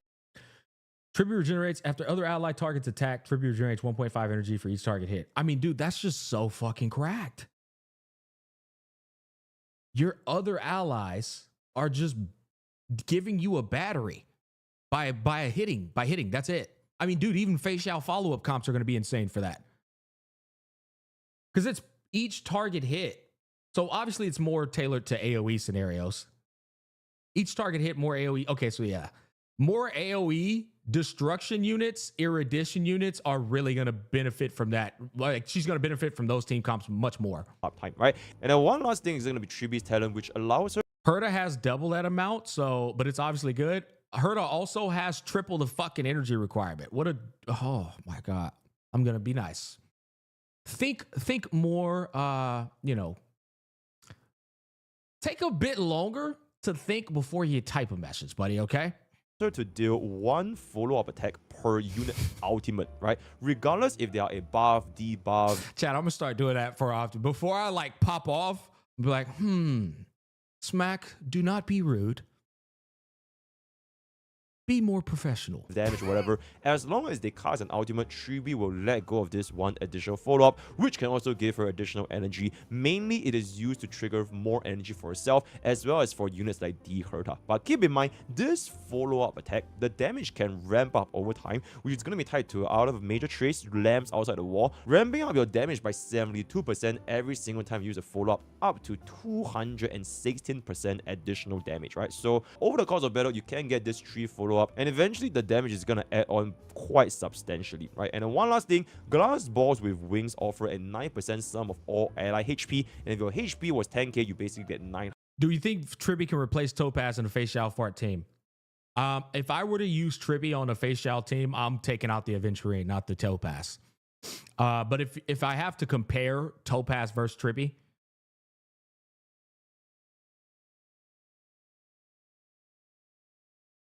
honestly,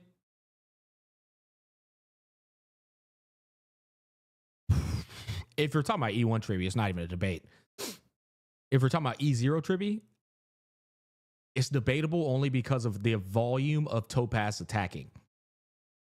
Because you gotta remember, like, Topaz attacks, auto attack, then Numby, and then every time everybody else, Numby, the battery given to Fei Xiao from Topaz on top of the multiplicative debuff, that is the value of her on that team. I'm not sure Tribbie's replacing her at E0. I'm gonna be completely honest with you.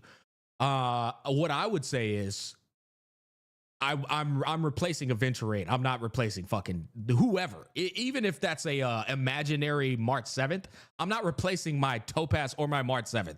I'm replacing the Sustainer. That's how I view it. EO, what's up, EO? Love you, brother. Hope all is well, man. W's in the chat for EO. 100 additional HP. Now, this is not very important, but it might be relevant in the future, which is the trace mentions ally characters, while the energy trace, skill, and ultimate mentions ally targets. So they did make this distinction here. From what I've seen so far, the HP share trace does not constitute Mimo sprites. So something to keep in mind, maybe going forward into the future. Right? Then finally, minor. That's actually very important. Ooh, that's a really, really important detail. Good on you, Pokey. While the zone lasts, Tribbie's max HP increases by an amount equal to 9% of the sum of all allied characters' max HP. So, because it didn't state Memo Sprite, he's saying I don't think it pertains to Memo Sprite HP. Sprites. So something to keep in mind, maybe going forward into the future. Right? Then finally, minor tracers, 37.3% crit damage, 12% crit rate, and 10% HP, which are all very, very good minor tracers. And you would want to prioritize your ultimate, followed by a skill, followed by a talent, followed by a basic. But generally, every single one of these tracers are going to be very important for Tribbie to increase the buffs as well as her personal damage. And speaking about the personal damage, so these segments, I'm just going to be talking about a little bit more of the advanced analysis from what I found, right? First things first, damage output. So Tribbie's buffs at a surface level, it might not seem that much, even though they are quite universal, because it's 24% res penetration as well as 30% damage vulnerability, which in the grand scheme of things, it feels a little bit less, right? It doesn't really feel like the numbers are very high, but the additional damage from your ultimate as well as your follow-up as well as your actual ultimate damage, it all starts to add up. they can add up substantially over time, since keep in mind, Tribbie does have a personal 216% damage buff after. That's why I was telling people, like, them little 30Ks, them little 50Ks and 60Ks happening over and over and over. That shit adds up, boy. That's all Robin's E1 is. Robin's E1 is just a little bit of extra damage on top of the damage of your team, but that shit adds up over time. The tree full up, right? Yo, Brianna, thank you for the $5. Love your content. Thank you so much for the donation. So, for example, when I was using Dance against the Reaver, we did roughly 26,000 single target damage. So if we were to split up to 5 targets, it is going to be 130,000 ultimate. We also did a 97,000 follow-up attack with the additional damage from the ultimate, as well as 7,422 per 12 additional damage, right? If each unit has the ability to cast 3 ultimates per Tribbie ultimate, then 3 Tribbie ultimates within 250 action value, which honestly is very, very easily doable. It can result in roughly 8 or 9 follow-up attacks in a fight, which is gonna be almost 1 million damage from just the follow-up attacks. Shit adds up. Not even including the additional damage from the ultimate, the buffs, as well as the ultimate damage by itself. What I'm trying to say is Tribbie's personal damage, it is gonna be very, very noticeable, and you will feel the impact between running with a 30% vulnerability plus 24% res pin on average increases the team's damage by roughly 63%.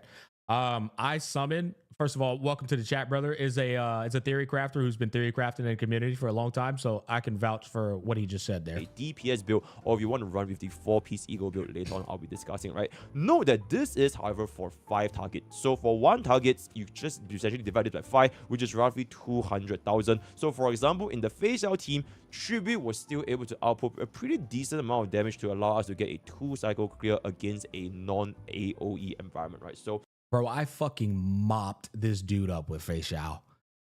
Bro got cooked so hard with Facial. This MOC, it was insane. TLDR, her damage output is definitely not to be underestimated. The second point I want to talk about is going to be her ultimate rotation, right? So assuming that you are going to be attacking 5 targets with erudition teammates, Tribbie with an energy regeneration rope can quite frequently achieve a 1-turn ultimate, right?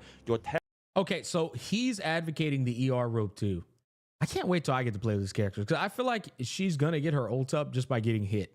And if we're talking about this game on a sweaty level, you're kind of relying on the fucking monsters to hit you. You know, I wonder how that would test, but they could be right. I mean, well, I guess we'll see. Talent as well as a follow-up attack, they can all help gain energy, and they all benefit from energy regeneration. Sometimes you can also spam Tribbie's skill just to get a little bit more energy. Also, you want to place Tribbie in the middle so that she can take more hits from AoE, and since the HP is going to be very, very high, you don't really need to worry about sustained by that much. In pure fiction, you can see, like right here. Look at this. Look at this.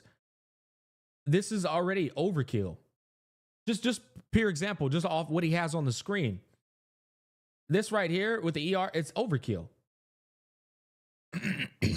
almost do Bro got overkilled. I guess wasted ER right there. A 0-turn ultimate with erudition. But listen, I want to make sure I'm clear here though, Chad. I'm not saying that HP outright rules out ER. I'm just saying in certain situations, you can definitely run that HP rope, I guarantee it. Teams like D Herta, Lingsha, this kind of stuff, which can give you essentially almost quote-unquote infinite action value as long as you can continuously hit the targets, which is pretty diabolical, right? Outside of pure fiction, you can pretty much get a consistent 1-turn with most teams, and at worst, I've seen so far, it's going to be a 2-turn ultimate using a single target team such as Facial. Now, very, very important. Ult's already up again, Tribbie. Then for this ultimate rotation, even if I was using Dance with Tribbie, I personally prefer to keep Tribbie slow herself. Now, this might seem a little bit counterintuitive because if you're going to be using Dance, no, that's not counterintuitive at all, because DDD's action value advancement is stronger on slower units. It's more potent. The efficacy of it is like super high on a slow ass unit. And furthermore, like you're just trying to get her to go Feeling your additional unit become times. even faster. But for Tribbie herself, it is actually fine because her energy can actually be naturally obtained from her teammates instead of relying on her own fast speed. So this allows Tribbie to stack on more HP, more crit rate, and more crit damage, which allows her to deal more damage personally instead of chasing for that speed as well as action value. The question to me, dead ass though, is like, and I'm not pulling for it regardless, but is she better with DDD or is she better with her Sig? Not to mention, a planar 2-piece also needs around 5000 HP, so chasing for too high of a speed may impede this function, right? The only exception to this rule, I would say, is if you're going to be going for a very, very specific zero cycle setup using a Von Wreck 2-piece or Eagle 4-piece to squeeze out a 200 effective speed and get that one extra turn in either wave 1 or wave 2. So for wave 1, it's going to be roughly 140 speed, and for wave 2, it's going to be roughly 135 speed, right? But I digress, we'll talk about it a little bit more later. And one final thing before we jump into the signature light cone, which is probably gonna be the question that you guys have been wondering since the start: Tribbie versus Robin. All right, so this Tribbie versus Robin. Derek, man, thank you for the 10, my man.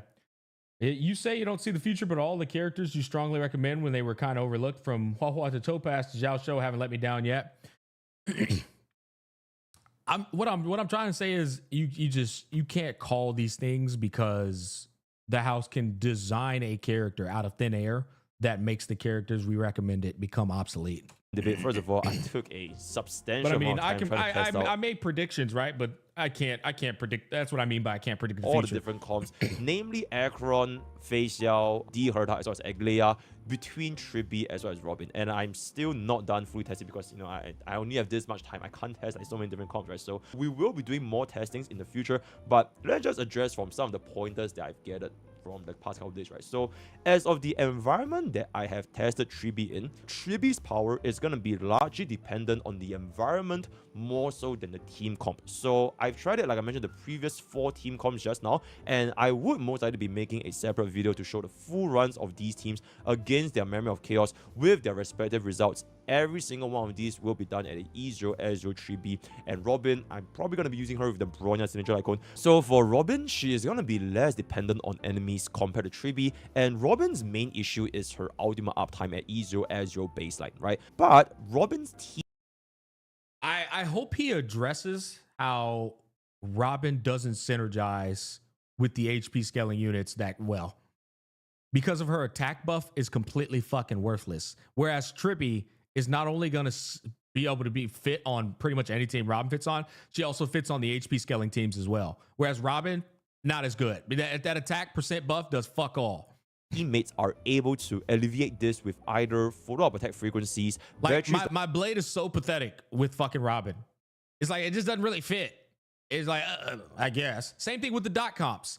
Is Robin's value there? Sure, but does it fucking actually like fit perfectly? No, it doesn't. Like Huo or even speed tuning on DPS to squeeze in one extra turn before Robin's ultimate expires. Tribbie sucks in dot. I'm not saying that she's amazing in dot. What I'm telling you is Robin doesn't fit perfectly in dot. She doesn't fit perfectly in HP scaling comps. That's her biggest weakness. The action value advancement isn't good enough. Such as Aglaia, right? So if you cannot fix... But I don't know how Tribbie works in dot until I play with dot. And I would argue Tribbie probably works better in dot than Robin does. Dot sucks not because of Tribbie. Dot sucks because dot fucking sucks. Robin's energy issue, you would lead to a very, very drastic drop-off. Doesn't really matter which kind of environment you face her in. Maybe sometimes if you use them against an enemy like Hule, which attacks you very frequently, you can squeeze out a little bit more energy, but that's going to be purely based on RNG, right? Whereas for Tribbie, on the other hand, she is not as relying on teammate that much, since her follow-up attack and additional damage, they can be very, very easily triggered. Even if you're not going to be using Tribbie with like 5 target AoE teammates, it is more so based on the enemy matchup. So even if you have an erudition teammate, but if you have no 5 targets to use these erudition teammates on, then it's kind of useless, right? So the 5 target, it will shines the most, which will give us up to 60% additional damage based on Tribbie's max HP on the main target, as well as the 7.5 energy from her trace, which can also be impacted by energy regeneration. And as this number goes down, I can see her effectiveness following closely, right? One thing to keep in note is that I did this this specifically from my phase out testing, the numbers doesn't really change that much because I was still able to get a pretty consistent 2-turn ultimate, but I'll talk about this a little bit more in the phase out segment, right? And another point I found out is that for Robin, she's also going to be more restrictive to attack scaling DPS with her massive attack buffs, as well as some of the crit damage buffs on the follow-up attacks. So There's no way I would recommend Tribbie over a Robin on a fucking follow-up comp. Like, Robin's for the follow-up comps. if future Primarily. HP scaling DPS becomes a thing, then Like, Robin if you're going to run them, just run them together at that won't point. be the optimal choice as compared to units like Tribbie. And then if you want to talk about a future outlook perspective, I do personally have a higher confidence that Tribbie can synergize more with upcoming DPS like your MIDI, your HP scalers, or AoE target content more so compared to Robin. But It's not even a debate. That's not even a debate. It's literally, she is going to she's for them.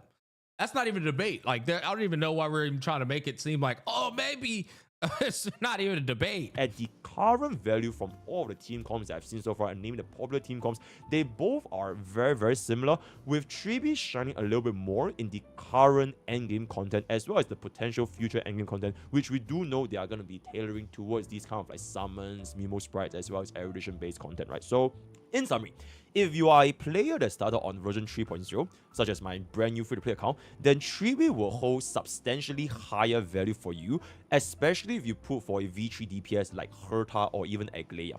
And if you want to pivot I agree with that. into future version 3 DPSs like MIDI or even Castris, who knows what she does in the future, then Tribbie is gonna be giving you a lot more compared to Robin. I'll be honest with you. I feel like this one is wild. Hey, mods, if you can, anybody who keeps coming to my chat saying Atsu is back, Atsu anything, time their ass out for 24 hours. Hey, get a fucking life, you loser. I do not give a rat's ass about fucking Atsu being back. Chat mods, dead ass, 24-hour timeout. They keep coming in here and doing that shit. You niggas are losers, bro. Grow the fuck up. No one cares. Anyways, getting back to the video, what I wanted to say is, Tribbie being the better value pick in 3.0 should come to no one's surprise. The reason it should come to no one's surprise, chat, is because like she's 3.0 Harmony. Of course, she's gonna be the better value pick for the 3.0 characters. You know what I mean? That's why I feel like this is so obvious. It's like, guys, surprise. The Harmony 3.0 unit is for the 3.0 theme. Of course it is, man. Both of them being at an E0 Azure baseline. And then for E1 Robin versus E1 Tribbie, we'll discuss this next time, but heads up, there is a very clear winner, and hopefully this answers your question regarding this, right? Next, moving on to Tribbie's signature light cone, or more specifically, signature light cone versus Dance, because these two are most likely the light cones that you guys are considering on running on Tribbie, right? So talking about a signature light cone first, it does have a whopping 1,270 base HP, increase. Okay, let me take a look at this. Increase the wearer's crit damage. All right, so that's just damage for Tribbie. After the wearer launches a follow-up attack, additionally regenerates 12 energy. So this would enable you.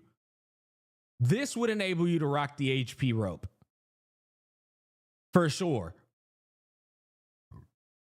It additionally regenerates 12 energy and gains presage, lasts for 2 turns. Every time she launches a follow-up, she gains 12 energy. There's your HP rope right there.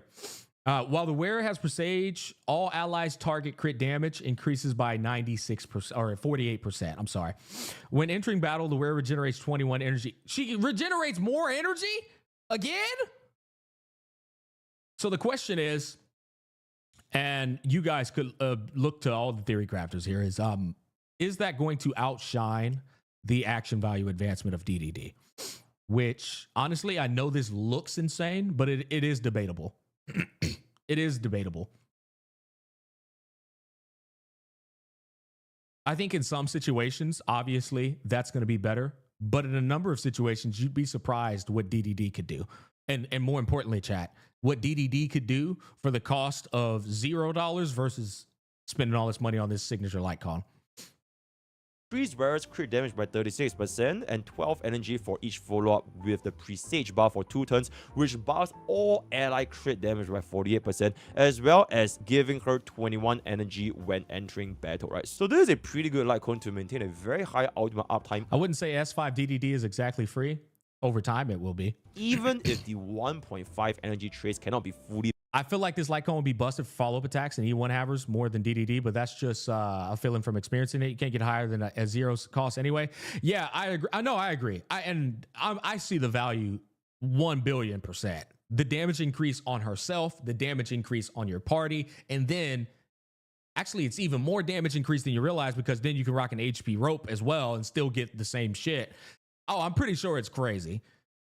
I'm just, you know me, I'm not a fan of the fucking SIGs, man. be maximized, especially if you're not using either AoE allies or against Plus, AoE it's also, you're comparing, it's this versus her fucking E1. content, right? This also has the added benefit to allow Tribbie to instantly use her ultimate at the start of battle using an energy regeneration rope. Also, it gives us the following buffs, which is going to be roughly on practice 30% more Tribbie damage, right? She has more crit damage for herself, higher base HP, as well as a teammate crit as well as buff, right? Sons. We all for Signature now cast ultimate for a 24% action value advance, right? So all hail the one true king, this light cone, which is currently still gonna be in Robin's light cone banner. For Tribbie specifically, her synergies with Dance is arguably one of, if not the best in the entire game, alongside Harmony Trailblazer when she first came out with the Fugue concept, right? Chat, I just wanted to be known, about to glaze myself.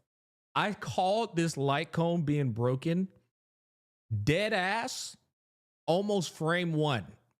Almost frame one.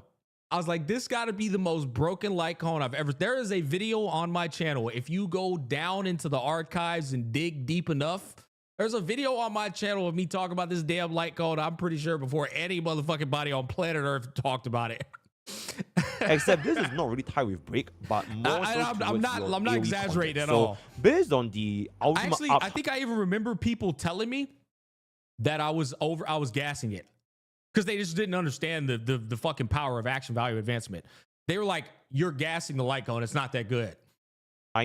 The action value 2 years later, boys, which leads to more turns for your units. It might not fall off that much further compared to the Signature Lightcone one, and sometimes you might even prefer running DDD over the S1 for those zero cycle setups, right? So for me, I have tested Tribbie using her S1 as well as her DDD against the Flame River at 3 stacks of Trace because I kind of want to see her follow-up damage at the maximum 216% damage buff.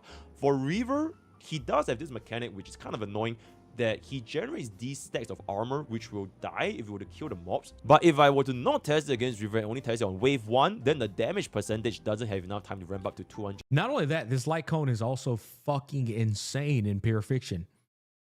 It's insane in Pure Fiction. You never run out of cycles with this light cone in Pure Fiction. 16%, or sometimes we kill even in fucking Apocalyptic Shadow. the mobs and it doesn't really give us 5 target, which frankly speaking, this was a very, very annoying test, right? Then on the flip side, if I were to test it against True Swarm or I test it against Nigador, the energy regeneration buff will affect the timings for our ultimate. I'm confused why we watched Guide for 2 times. Only see it a little different. I'll be honest with you. Him and Brax always give 2 entirely different like values of these characters. Why I like watching the 2. Pokke has already mentioned like very like extreme details and meticulous shit that Brax won't mention. Brax has mentioned a lot of things that the surface level players of HSR need to know and the perspective they need to see that Pokke will never share. It's actually 2 completely different perspectives. So don't really want to go through that. But in summary, with Dance, we are doing 26,000 single target, so times 5 is going to be 130k out, 97,000 follow-up with the additional damage, as well as 7422 damage per 12% additional HP, right? And then using the Signature Light Cone, we are going to be doing 34,000 single target, so times 5 is going to be 170,000 ultimate compared to 130,000, 142,000 follow-up with the additional damage, as well as 9950 per the 12% additional damage, right? So in summary, it is roughly 30% more damage using her ultimate, 46% more follow-up attack damage, as well as 34% more additional HP scaling damage, right? So this is also not inclusive of the additional damage given to the team, which is going to be from the 48% crit damage buff. Just Tribbie alone is going to be roughly dealing 30% more personal damage. At the end of the day, after making all these comparisons, yes, you are going to be dealing roughly 30% more damage using a Signature Light Cone, but because Dance does give us a value, which is the action value, it can't really be calculated on paper. Yeah, it's really fucking annoying calculating it. But like, let's say DDD gives your the Herta another fucking action inside of the cycle. It's like you can't quantify that, or it puts 2 other characters inside of the cycle again. It's so annoying calculating that.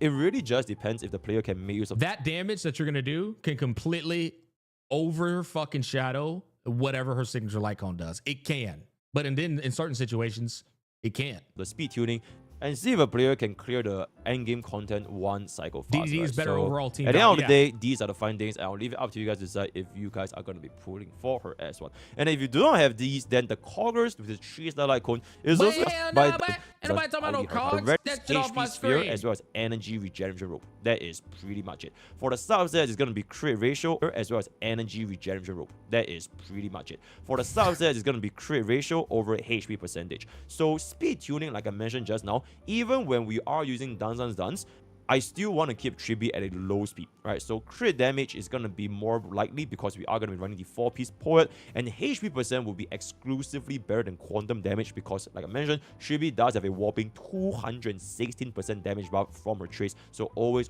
run HP percentage. Now, for players that do not want to use the poet 4-piece and you want to run the ego 4-piece, you can either use this for 140 speed or 134.7 speed. I as usual, this is another like meta slave recommendation. HP rope will work just fine for a casual player, guys. It'll work just fine for a casual player, especially if you're running her on the Herta, where Herta gives 80 crit damage to the whole fucking party. You could totally run an HP rope. This is that same like meta slave take here. But like if you have a HP cracked out substat piece and you just can't get a crit damage piece, just slap that shit on. It should be fine. This I'm is not gonna literally bore you for guys like with math, just zero trust me on the cycle meta numbers. slave shit. 140 speed for 200 speed wave 1 plus one back, or 134.7 speed for 200 speed on the wave body. 2 if you can cast your ultimate 2 times. For me personally, I do recommend players to go for the 135 4-piece ego with 2-piece, whatever you want. People gloss over that point. Yeah, it's just like whatever teams you're building, you have to take into consideration what the team is receiving. Case in point, Robin gives the team crit damage as well. Follow-up wise. Herta gives the team crit damage. You can get crit damage from a lot of external sources to the point where the HP rope is viable. Call it, because usually the wave 1 doesn't really need Tribbie's third action, and then you can pivot into the Bone Set or Lushaka for more teamwork utility, right? If you do want to find out more about the speed tuning, kindly check out all of my previous speed tuning videos, which I've done like extensively for the past couple of months, right? So that's gonna be that. Why and are then y'all for the spamming relic the sets, Herta? Poet 4-piece is, in my opinion, the best in slot, most general, don't have to worry about it too much, quantum damage and 64 crit value from the 32% crit rate, unbeatable from a DPS standpoint, which Tribbie has shown that she can deal a shit ton of damage, right?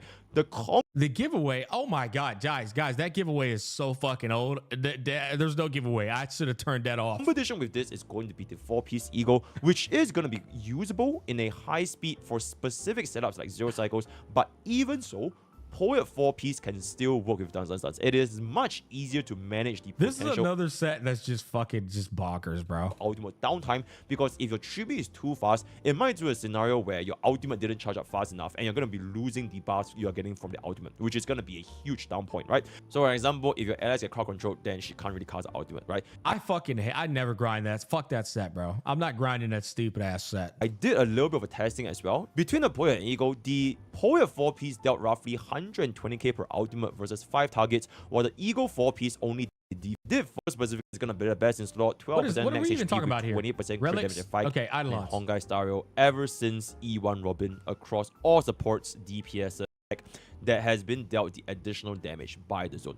In my opinion, this is arguably the best E1 in Honkai Stereo ever since E1 Robin across all supports, DPSs, and sustains. So what makes this E1 so broken isn't because of it being a true damage, which we know by now, it is essentially a damage multiplier increase. Yeah, he's going to talk about the shit we saw in Brax's comment, I imagine. It's the fact that it takes 24 and multiplies it times the amount of people that get hit. Right? It is more so how this true damage is applied, because Mimi also has true damage, and you know, this is by comparing this to a E1 Robin. Assuming that if your one unit does 200,000 Best damage E1 for until 5 the next targets, banner. which means each individual target is going to be dealing 40k, assuming the same multipliers, E1 Robin will make the attack deal 248k total damage, 49.6k each to all 5 targets.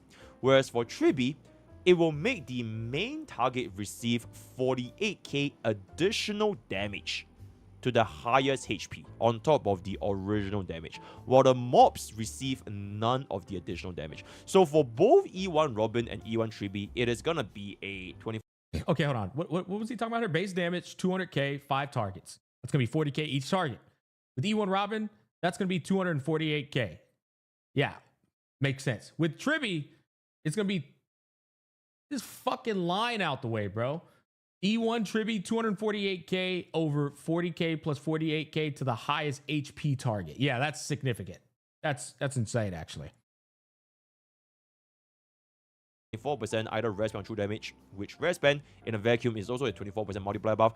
It is going to be 200k to 248k exact. Tribbie is a must-have for Mighty. Yeah. Not even yeah, I'm gonna be honest. Back to back in good Hoyo fashion, put the best character next to the best character. If you're gonna pick up Mighty and you're skipping Tribbie, you're gonna be pissed off at yourself. 1,000,000,000%. You're not gonna have a happy Mighty. Exactly the same.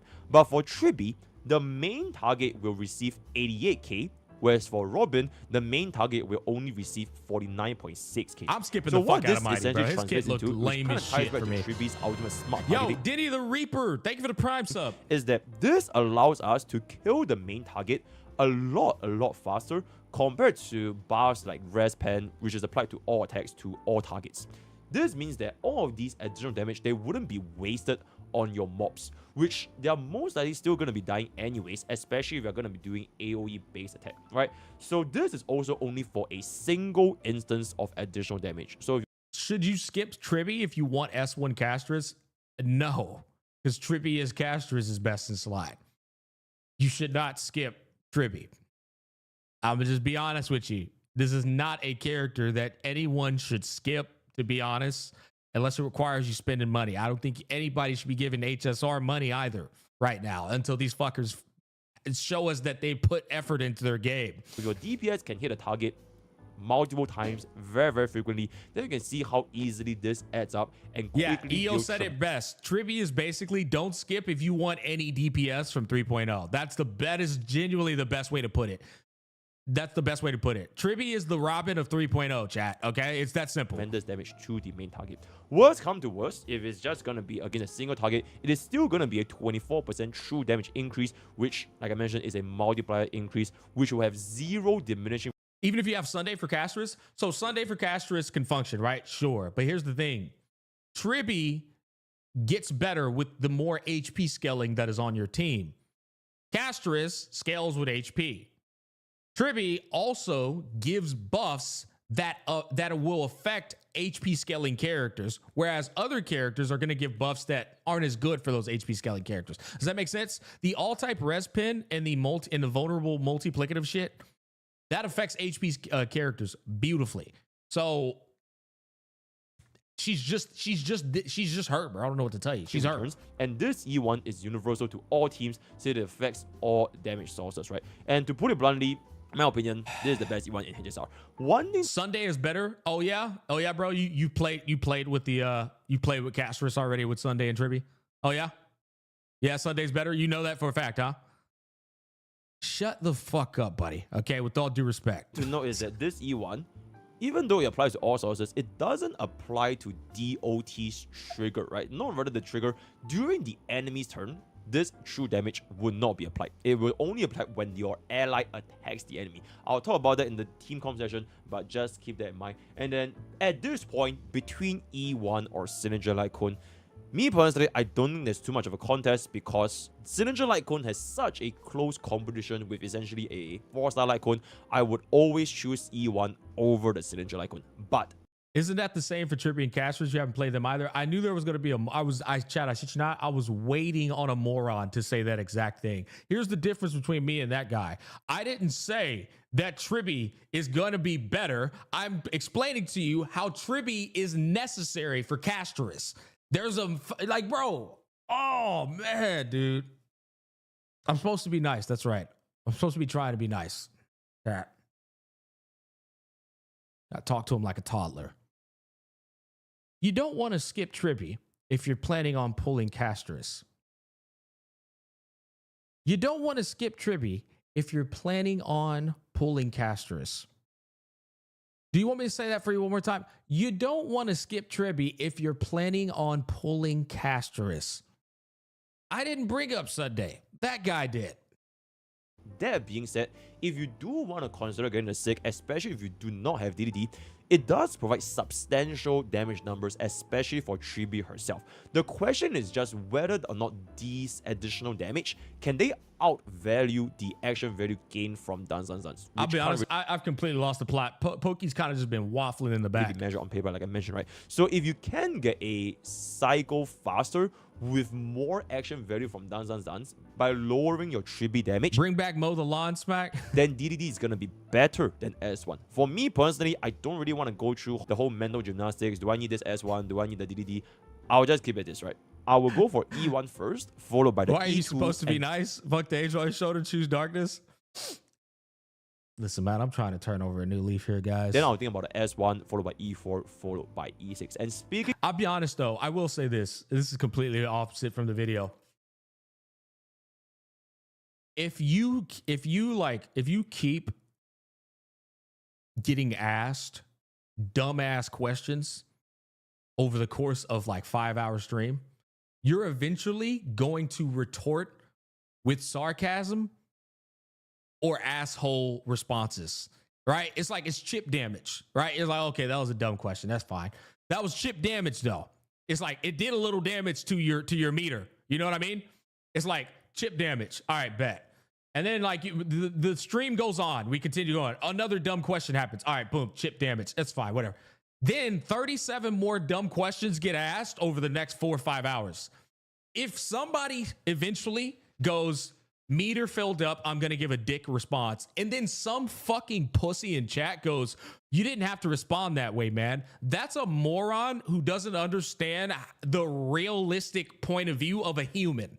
Every human eventually is going to hit a meter and respond back with a response that wasn't necessarily a necessary response, but they have a threshold, just like everyone else has a threshold.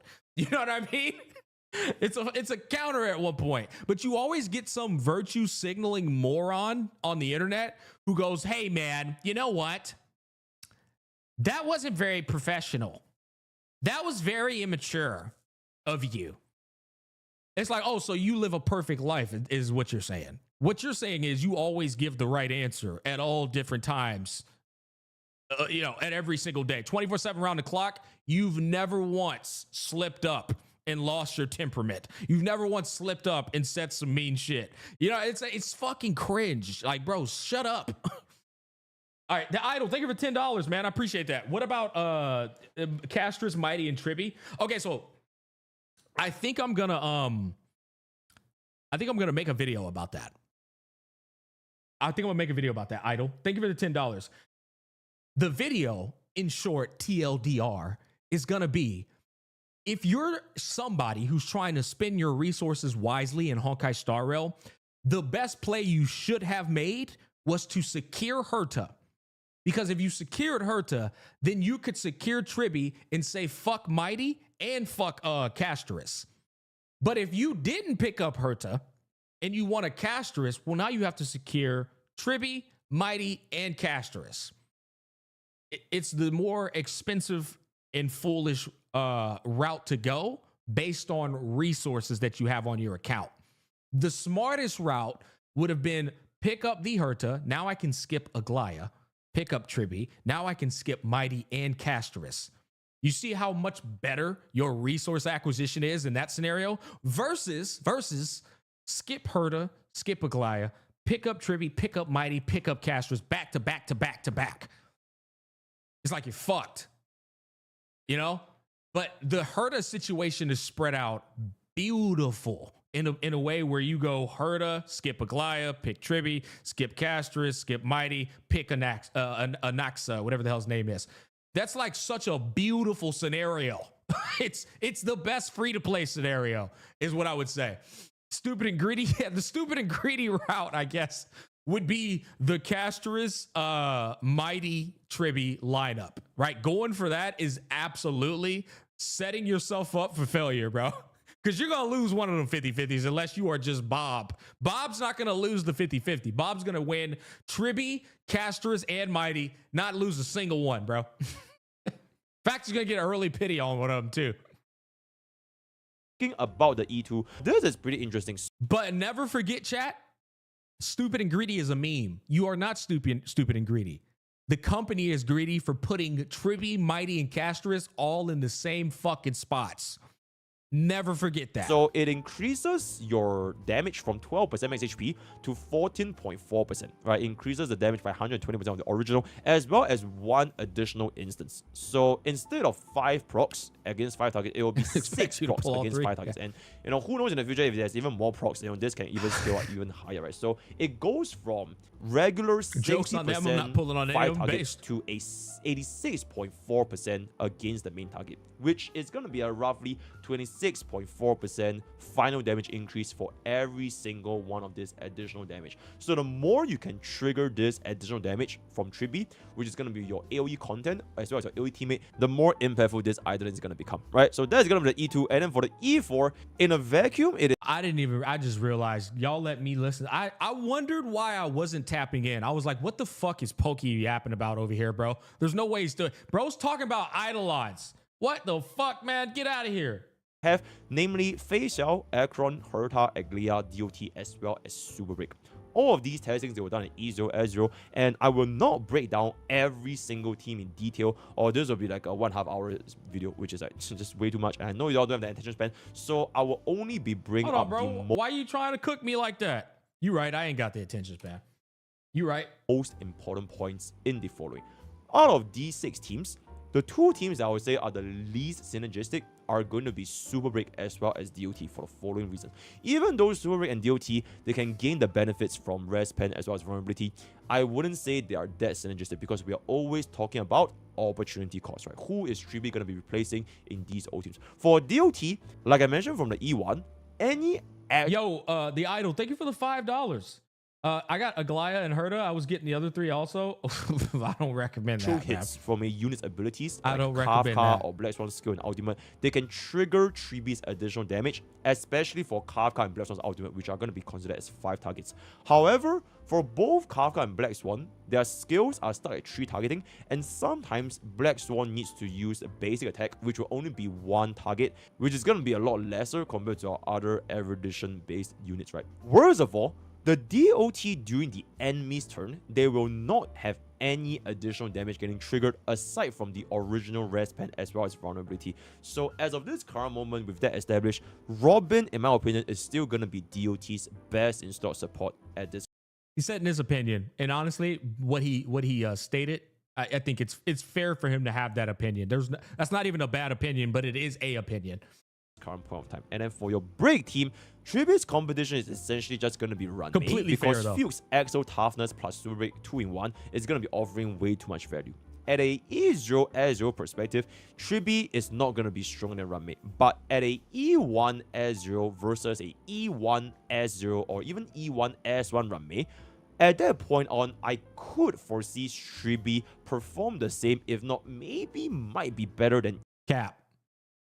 I will say this as much as I need to tell you guys.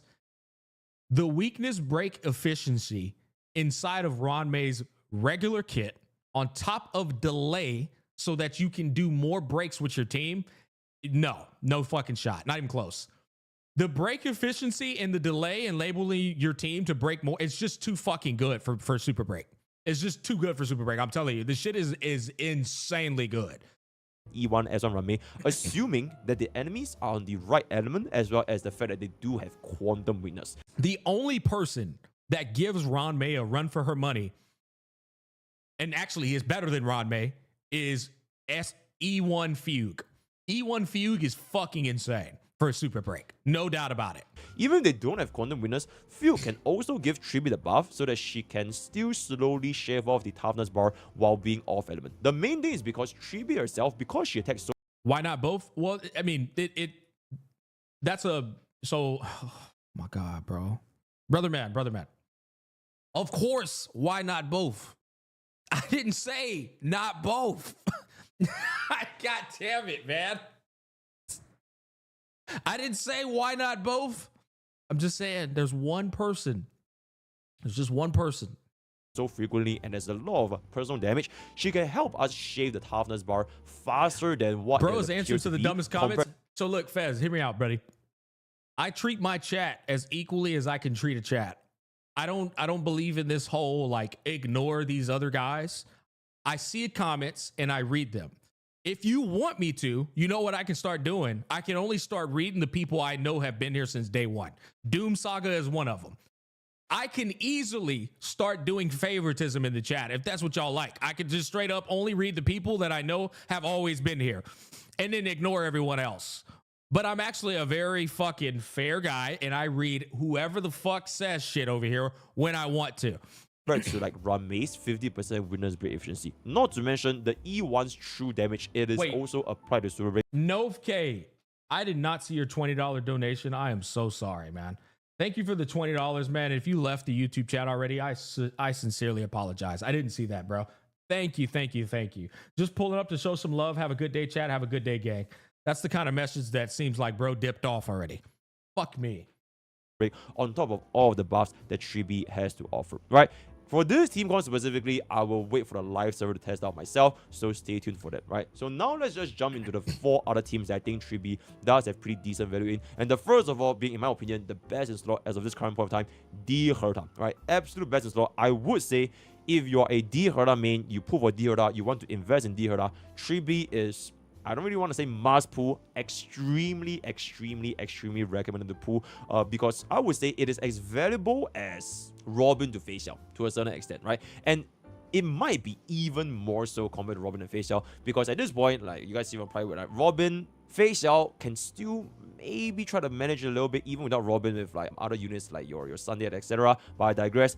Perfect synergy between Dioda and Tribbie outperforms all Sunday, Robin, as well as Mimi, as well as opening the room for more future erudition units to further develop alongside an AoE sustain, right? Because now that you inserted Tribbie into the Dioda team, now your slot 3 with your erudition and slot 4 sustain.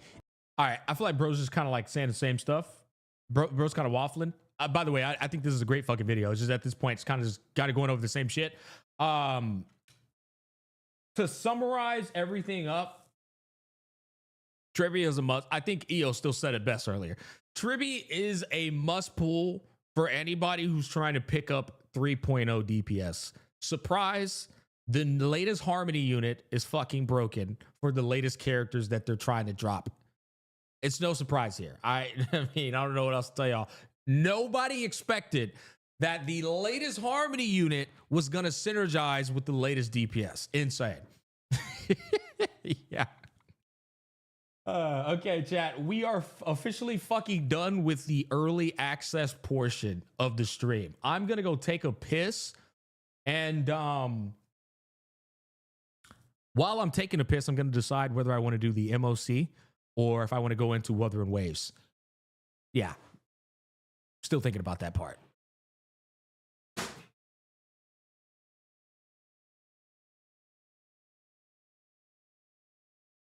Oh.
Alrighty. Chat, my ass can't decide. Let me see. MOC or Brant's kit and Wuthering Waves. I'll be honest, the MOC is just reset.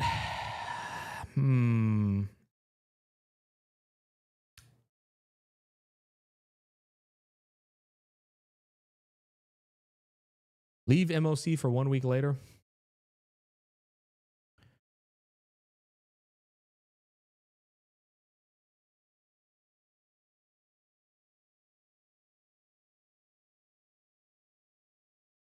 I've already beat the MOC, guys. I'm purely playing MOC just to better understand the mechanisms of the new bosses, and you know, do farming. I beat that shit last night. Y'all must be new into the stream. I said it earlier today. I already beat the shit out of that MOC.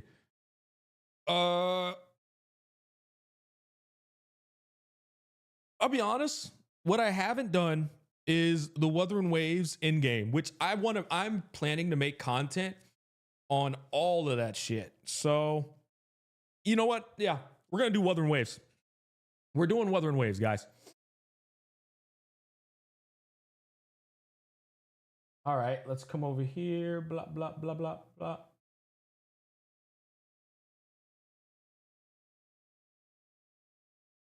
Switch my title.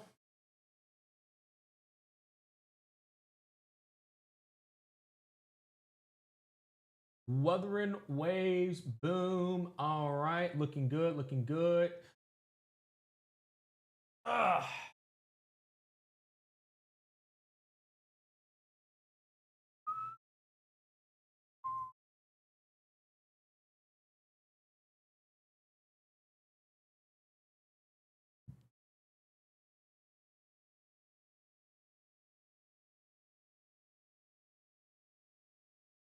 Okay, so what I want to do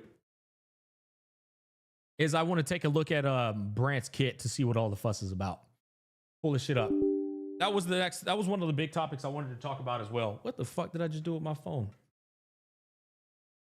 All right. Damn. Did I leave my phone out? Oh, here it is. Okay. Now what's going on over here? Boom.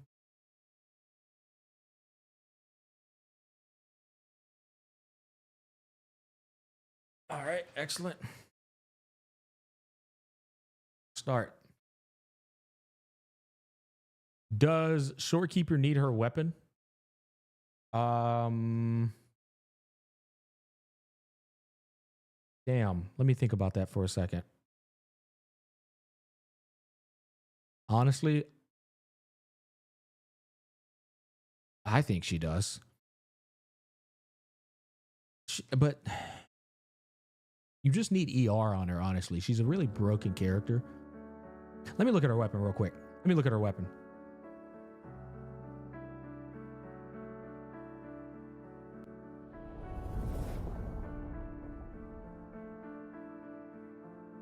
If you have the subs, you don't need it, in my opinion. That's fair. That's a fair take. Variation's already enough. Yeah, but here's the thing.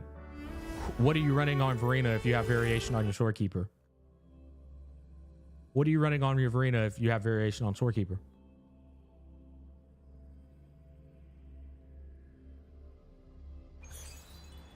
Two variations? Nah, two variations my ass. You know damn well you ain't got no two variations, brother. What the fuck?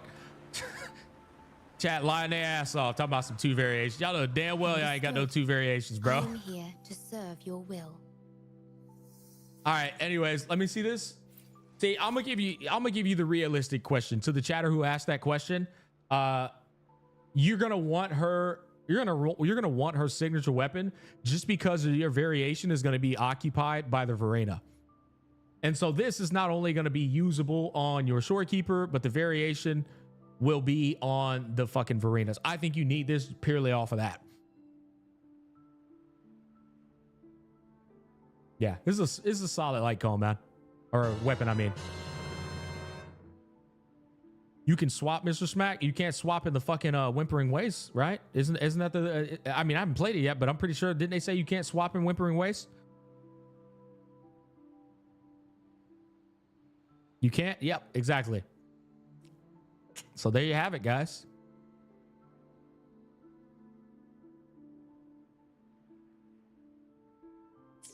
Okay, now where is Brother Man's kit? Utilities.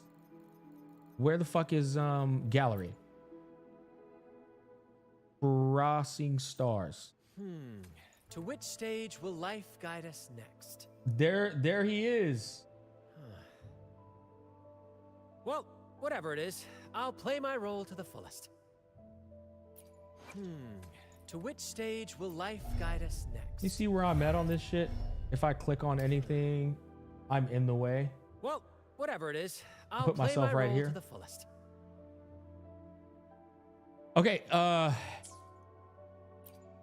let's learn Brother Man's kit together, chat, okay? First of all, what I would like to know, what the fuck is this? Who cares? Chat, what I would like to know,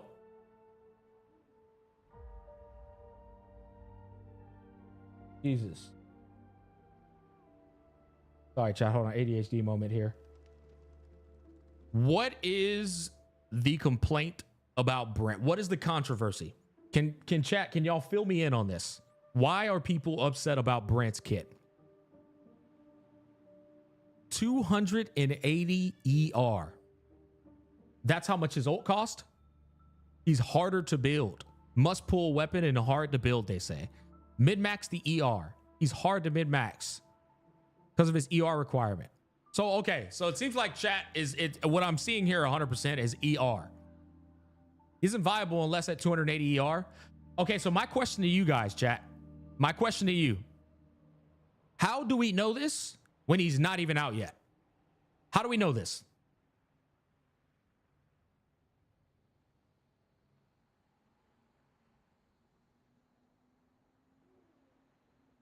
We don't. Traces, read the first paragraph of his forte. Okay. So let's get into it then. Let me take a look at this. Brant gains additional attack based on his energy regen. For every 1% of his energy regen over 150%, Brant gains additional 12 points of attack up to 1560. So he has a maximum cap threshold here. Okay. And I'm assuming you're not going to hit this maximum cap threshold unless you get his signature light cone. Is that what I'm understanding?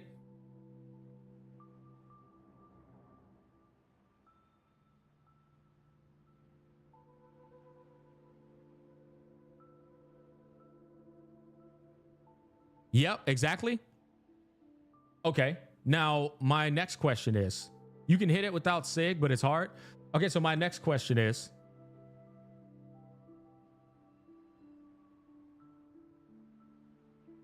what is his damage on the team you're pulling him for? How is this guy's performance?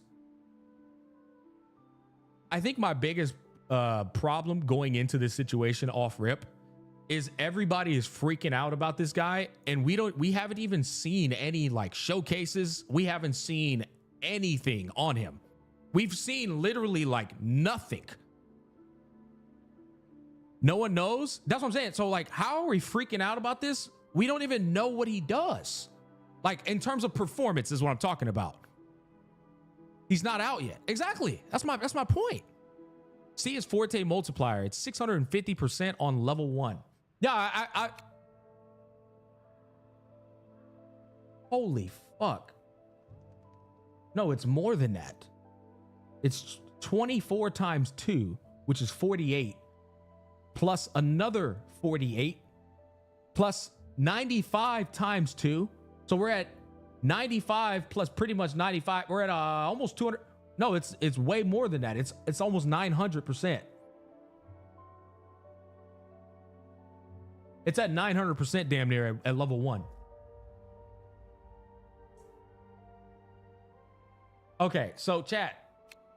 off rip, I feel like we're off to a start of like we're stating things that can't even like be proven. I get the argument of you can't get the maximum attack threshold, right? Unless you get the signature weapon. I think that's what we're getting there. I do understand this, but how does he already perform? Is my question. Like if this guy, if he drops, right, chat, if he drops and bro is performing significantly worse than like every other character or something, then I would understand how everybody's already pissed. But we're like preemptively pissed. We can't even see anything on the guy yet, man. The guy is a sub DPS. Yeah, I mean, he does a lot. Okay, let's learn it. I just want to see it because I don't have a lot of information here yet. Let's see this. What does his intro skill do? Let's start here. So 100 and wow, that's actually pretty solid multiplier for an intro skill. Starting off at 137%, that's not bad. Yeah, that's actually not too bad. If we go ahead and look at a couple of other characters, for example, I don't know, let's just pull up Rochia. What's her shit do? Yeah, 85, right? That's her intro skill, 85. Let's look at Carlotta. Oh God, bitch, shut up. Jesus, shut up. Okay, now her intro skill looks insane. Never mind. That's a fat fucking multiplier. Then again, it's Carlotta. That bitch is broken. What about Camillea's intro skill? Would you like a fun game? There we go. Look at that. Higher than Camillea's. That's pretty good. I would say that Brant's is higher than majority, except Carlotta's just fucking disgusting.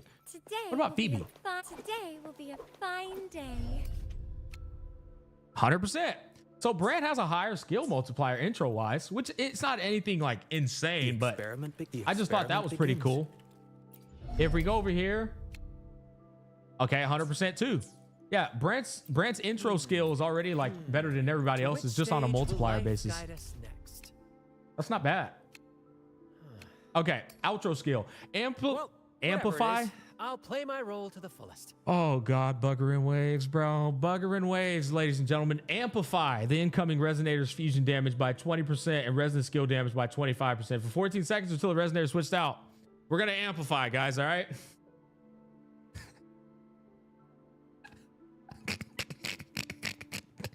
God damn it, dog. Okay, so this is insane for Cheng-Li, 100%. I also like resonant skill, 25%, because there's a lot of people who use resonant skill not only right now but also in the future. That's pretty cool. But yeah, I'm just gonna say it, guys. I'm pulling this guy straight up for Cheng-Li, and because I love him, like he's great. This is what I need. I need this for my Cheng-Li, straight up. Like that's what I need him for. So that's cool. So my team, Shorekeeper, Brant, Cheng-Li. That's what I got in my mind right now. Now, Brant gains additional attack based on... Okay, yeah, so he's going to get an attack based off his energy recharge. Got that part down. Heal all nearby... And okay, here's my question. Does he get any energy recharge, like, in his kit anywhere? Like, naturally, intrinsically? No? You might not even need it? No? Okay, well, then that sounds like a negative. Why would you not give him any natural energy recharge? Oh, that's right, because you're trying to sell us his signature weapon. Yeah, I don't like that. I'm gonna tell y'all off rip. I actually don't like that. If the guy is an ER guy, but he gets no ER in his kit, that's kind of fucking retarded. I'm gonna be completely honest here. I can understand that scrutiny 1 billion%. Chat, on that front, we can agree. How are you an ER guy with no ER? Why is he getting attack percent? Why is he getting attack percent here? This should be ER right here. This literally should be ER plus, ER plus, ER plus, ER plus. That's valid, chat, dead ass. To be honest, you could do ER. Yeah, no, like I know that, but that's copium. I didn't even finish your sentence, but you're probably saying an ER main stat. But that's exactly what we're talking about here. That's kind of cope. Because now you're taking away the value of the character because the company's trying to sell you his signature weapon. Do you understand that? Basically, my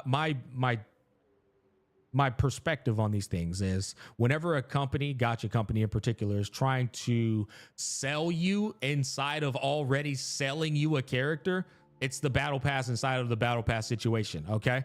And that is problematic. We don't advocate we'll just play an inferior version of your premium ass character because we can't afford to pull on the signature light cone in addition to. It's still a problem, to be completely fair there. Now, I'm not saying Brant sucks. I already told y'all, I can't say a character sucks when I haven't seen or played anything on the character. But I don't, just from looking at this kit-wise, that is a bad problem. Okay, now what is his first thing he do here? Healing provided by waves of acclaims is increased by 20%. So he gets an increase in healing. Now that is fucking cool, I'll be honest. But that kind of leaves me in a bit of a confusion, chat, because I'm sitting here thinking, so if he heals, then I don't need to run a healer then. But I'm gonna run a healer because who else would I run on that comp? You know? It's like a bit redundant there, I would say. It could be a future character, probably Yang Yang. Yeah, I mean, that's what's interesting about this guy. This healing could very well be worthless, but with Wuthering Waves skill expression and ability to cook up teams, it could also just open up a team comp where Brant is not only the healer, but he's also a damage dealer. But then you got a third person in there popping off too. That's not Verino or Shorekeeper. If that's the case, that would be pretty fucking cool. You know, he's scaling. What if more Teffy? Yeah, I don't know. Well, I think this guy scales off a basic attack, so more Teffy's heavy attack wouldn't work. Let me see. Let's keep cooking. This is the thing about me, chat, that makes this hard to like. It's very hard to shoot a shot on Wuthering Waves characters because the game is actually anti-power creep. If you know what you're doing with these people, it doesn't really matter like what the fuck you have. It's all about how you're mastering the character's kit. Brant's resistance to interruption is increased during mid-air attacks, and he gains 15% fusion damage bonus. I don't like that at all. I don't. This is a straight up skill issue quality right here. And then this is just worthless. An additive 15% fusion damage bonus. Oh my God, that's insane. That's okay. It's nothing crazy, I'll be honest. Yeah. First impression wise, these two thingies, they look kind of worthless. I'm gonna be honest. They don't look anything crazy. Getting interrupted sucks, sure, but get better. Get better at the game, buddy. You know, I mean, that's just how I feel about that. What I'm trying to tell you, Mickey, is like, if you're gonna give us these comfort things, just put them inside of his kit. But in terms of like unlocking this, yeah, you kind of want these as an unlock to be significant to the character's kit. I don't really view this as a significance to the character's kit. This should be inside. This should like be inside of these right here. Resonance Scale, Forte Circuit, Resonance Liberation. Do you get what I'm saying there, chat? Like this type of shit just needs to be inside of here. It doesn't need to be a fucking unlock of a talent. 15 fusion damage is a huge significance. Tell me you don't know how to do math in this game without telling me that. Telling me you don't know how to do math because you did. You just told it to me. You fucking totally just told on yourself right there, buddy. This is just your run of the mill additive damage bonus. You can get this from literally basic attack damage bonus and sub stats. You can get it from a fusion damage bonus on main stats. You can get it from the set that you're running. Dude, this is literally fucking pathetic. Defensive shred would have been better. Crit damage would have been better. Energy recharge would have been better. It just doesn't really matter, man. It's not that significant. It should have been larger, right? It should have been a much larger percentage. I mean, I'm not about to argue with people who don't even know the multipliers of the game there, though. I'll be honest. Like, yeah, at that point, I'm arguing with a fool. This is garbage. This should be like 25% probably. Anyways, continue on. What does this resonant skill do? Brant launches himself into the air and blasts all targets in an area. Mint picker. Yeah, dude, that was a better than nothing buff. If Bravo. Oh, okay. So Bravo is. What the fuck is Bravo, chat? Is that his forte meter? While Bravo's full? Forte? Okay, forte. Resonant skill anchors away is replaced with plunging attack.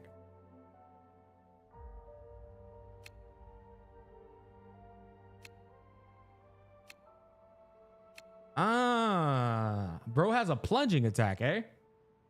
Plunge at the target at the cost of stamina, dealing fusion damage, which is considered basic attack damage. So bro scales with basic attack.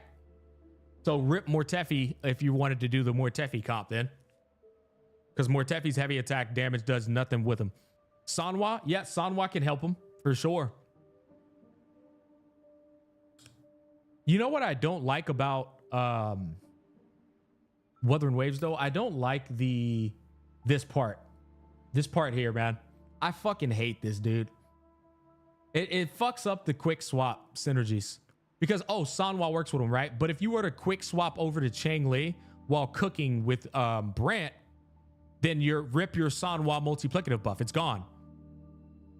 You can't switch out Brant because if you switch Brant out, the buff's gone. This shit is so cringe. This chat, deadass, this is what EO was referencing though when he was like, why they won't allow you to skill express to the fullest there, because people would love to do a bunch of swapping out, swapping in to take advantage of this, but you can't because the minute you do that, rip your buff. Quick swap itself is broken without the buffs, to be fair. I don't know, man. You saying broken, but you have to. It deserves that broken because it requires so much skill. So I don't think it's broken. It's skill induced. If you can do it, then you can do it. But here's the thing. A lot of people suck at doing it. It's not easy to do. If it's broken, why not balance around it? Yeah, that's what I'm saying. It's just skill. It's only broken when you know how to do it, which is not easy to achieve. I don't want to switch 25 times per second though. That's what I'm saying. That's why it's not broken, Baka. That's my point. Yeah, that's why it's not broken. Because it's hard. It's not easy to do. That's the whole purpose of skill expression, you know, which is honestly a big selling point of Wuthering Waves combat. Okay, anyways, getting back to it. So if his Bravos fail, he gets a plunging attack. Let's continue on, chat. I don't want to get off topic. Plunge at the target at the cost of stamina, dealing fusion damage, which is considered basic attack. Got that. If Brant fails to reach the target with grapple swing of the midair attack stage 1, so he fails to reach the target with a move, he instead performs a slash forward. What the fuck? Holy intricacies. Afterward, press normal attack to perform plunging attack. Oh, I get it. So you try to do this grappling move, you miss, Brant doesn't attack anyways, and then you can plunge after that attack. It's like if you miss, he makes sure you don't miss. That's pretty fucking cool. If Brant reaches the target with a grapple swing of midair attack, stage 1 or stage 2, but the attack fails to hit the target, press normal attack to perform plunging attack during the suspension. What the fuck are they cooking with Brant? I ain't never seen this before, chat. Hey, chat, I've been covering Gacha games for a minute now. I ain't never seen inside of a character's kit where they have contingency plans should you fail to hit the character, should you fail to hit the enemy. That's actually insane. What the hell? Just spam left click anyway? Yeah, I guess so. Bro's just the jack of all trades. You're probably gonna whiff, so just plunge attack. That is so interesting, chat. I've never seen that before. This is like new. It's actually innovative, but it's interesting. Okay, now where is this stage 1, stage 2 shit at? because I see the plunging attack multiplier, which honestly looks quite pathetic. Why does that shit look so pathetic? Jesus. Is Forte enhance E is the big damage part? No, it is. That shit does look absurd. Basic attack? Okay. Holy brother.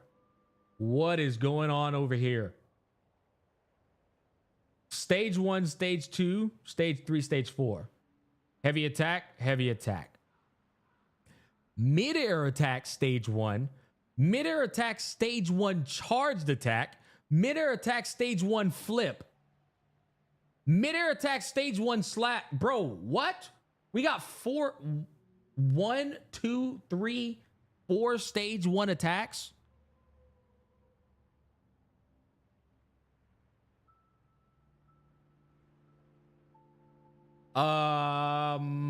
Okay, let me read it. Hold up. This is a bit much. This is a lot to unpack, guys. Perform up to 4 consecutive attacks. Press normal attack following mid-air attack stage 1 or 2 to swing to the target with grapple. Brant will attack the target if he reaches them with the swing. Release while in action to flip backwards after the attack hits, or hold normal attack to attack the target. Chat, I'm gonna be honest. Nah, I'm not reading this shit, bro. Yeah, this is. I don't think anybody should read this. I'm just gonna be honest, chat. This is pretty bad, dude. Yeah, I mean, that's just too much, bro. Don't get me wrong. I love reading clicks. I do. I mean, I love reading kits, but this is just too fucking much, bro. You expect me to like keep up with all this waffling? It's unnecessary. Yeah, dude, that's just too much waffling. Confirmed gacha players don't read? Bitch, people been coming to me for theory crafted for fucking 4 years. I read all this shit. I'm somebody who reads, and I'm telling you this is dog shit. Hey, don't try to do this whole like gaslight. Oh, gacha players don't read in this scenario. No, nigga, this is the problem. This shit is ass, bro. Nope, nobody should read this. Sorry if you pull Brant, you have to uninstall. Yeah, like that, dude. Nobody should be reading this, man. Dead ass. This is just horrible. It's too much. It's too much shit, bro. I'm gonna read this one more time, chat, so you can understand this. Press normal attack following mid-air attack, stage 1 or stage 2 to swing to the target with grapple. Okay, gotcha. Check. I'm following along here. I'm following along, picking up what they're putting down. Brant will attack the target if he reaches them with the swing. Period. Release while in action to flip backwards after the attack hits, or hold normal attack to attack the target continuously and flip backward after finishing the move. Brant flips backward automatically after mid-air attack stage. Who the fuck kept up with what I just said there? Like, dude, dead ass. That's just too much, bro. Bro, swap back 30 times already. I've already lost the plot. You said something? You see what I'm saying? No, bro, nobody's reading that shit, bro. Too wordy. Way too wordy, man. Way too wordy. Watch a guide? I don't need to watch a fucking guide. I'll just play the character, bro, when he comes out. This shit is insane. When Bravo is in full, replace resonant scale anchor way with return from ashes. This is probably the only part I would say is worth really breaking down.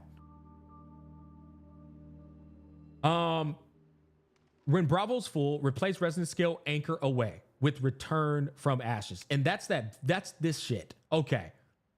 This is important to know. So once you fill up the Forte circuit, guys, your resonant scale becomes return from ashes, which is a 900% multiplier damn near at level 1. At level 1, this is a 900% multiplier. Consume all Bravo to perform this move, and it's considered a basic attack, so it means you're gonna have to build a bunch of basic attack on them, and generate a shield. Casting this skill when in a flame ends this state after return from ashes ends. Now, what the fuck is a flame? Ah, the ultimate. Here we go. That's good to know.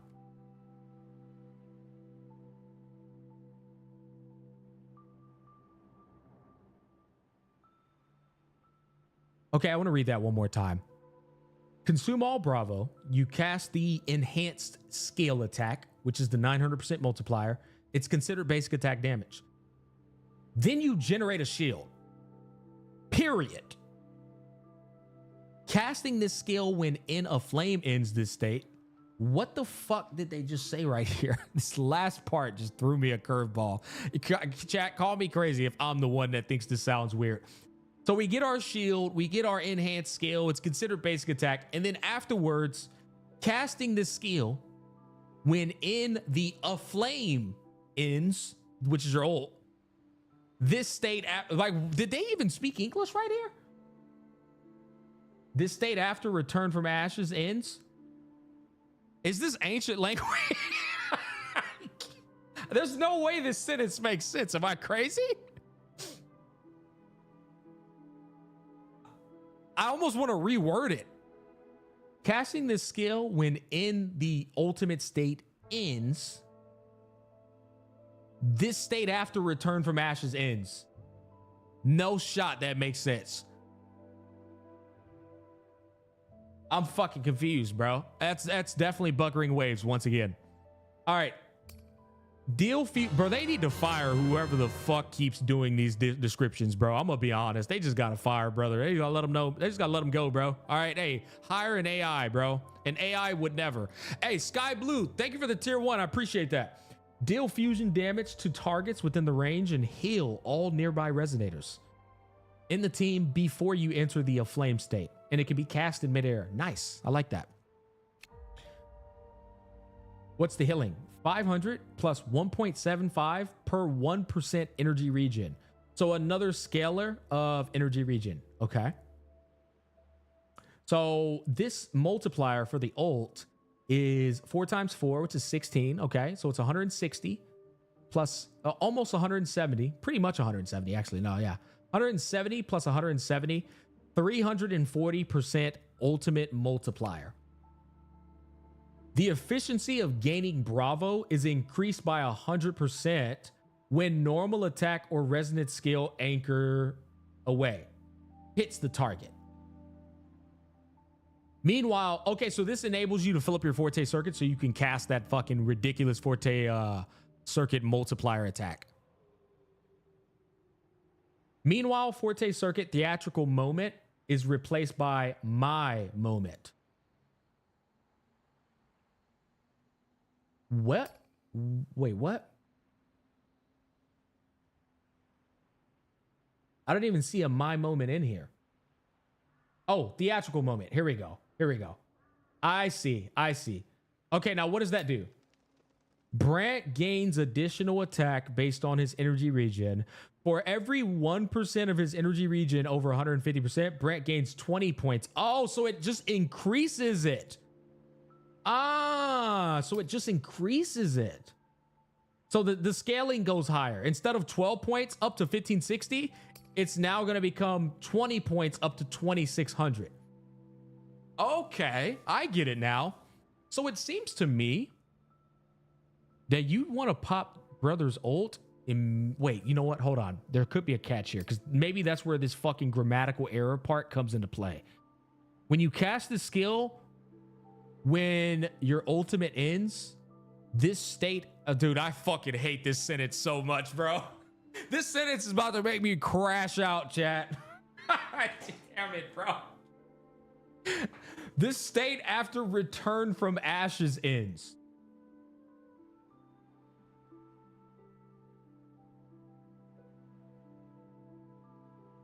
Put a comma after a flame. Casting this skill when in a flame.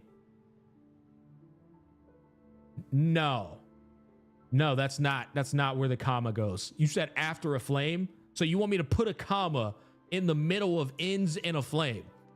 Brother, never type in all caps again. Matter of fact, mods, time that guy out for fucking 24 hours for doing that. All right, anyways, dealing fusion damage considered basic attack after generate. Casting the skill when in a flame, comma, ends this state after return from ashes ends. I return to the ashes. After casting return from ashes, the flame state ends. Yeah, that's the thing.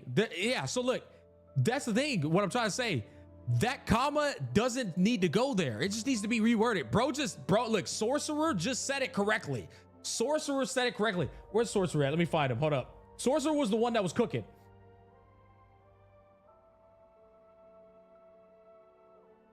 I can't find fucking Sorcerer, bro. Grandpa Smack lost him that fast. It should just say casting the skill ends the aflame state. That's what I'm saying. That's what I'm saying. Or you can try like, bro, we're making this way too complicated. Casting this skill, like, dude, just literally just state it. The aflame state will end after you cast Return from Ashes. You don't, there's no, like, bro's trying to make this sentence work. Like, the sentence in its entirety is honestly the problem, chat. I'm gonna be honest. This is horrible fucking wording, man. Casting the fucking skill will end the aflame state. There you go. It's not professional, Smack.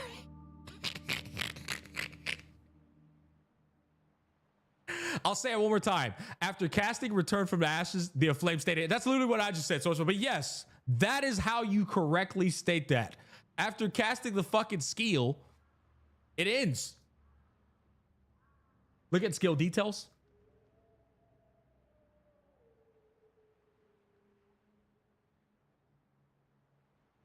That is the most, I can't even, bro, I'm gonna be honest. I need a fucking cooldown after reading this goddamn sentence, bro. They put ends two different times, bro. They over-explain it. Yeah, it's like, bro. It's like, hey, man, how was your trip to the gas station?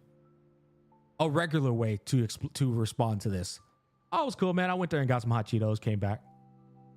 How they would explain it. I went into the gas station, put my car in park, took the keys out, looked at the bag of hot Cheetos, saw that there was lemon on there, handed it to the fucking checkout guy. Then I left the store, got back in the car, put the keys back in, turned the car on, drive back to the house, and then I landed here. They're literally doing a whole story in these descriptions, bro. Paid by the words? Yeah, bro. Fucking go to the toilet. That is so bad, man. Oh, and every time I read it, I lose a brain cell.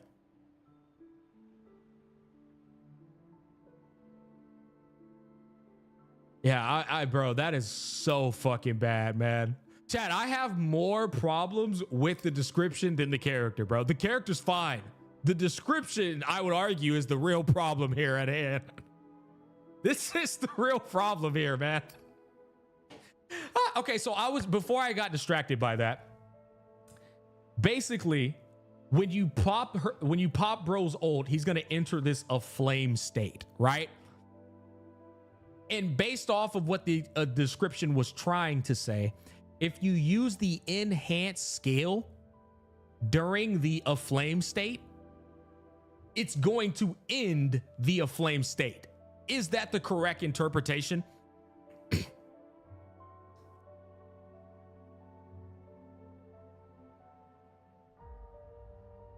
You ult, you're enhanced. You stack Forte, you use Forte. Now you're not enhanced.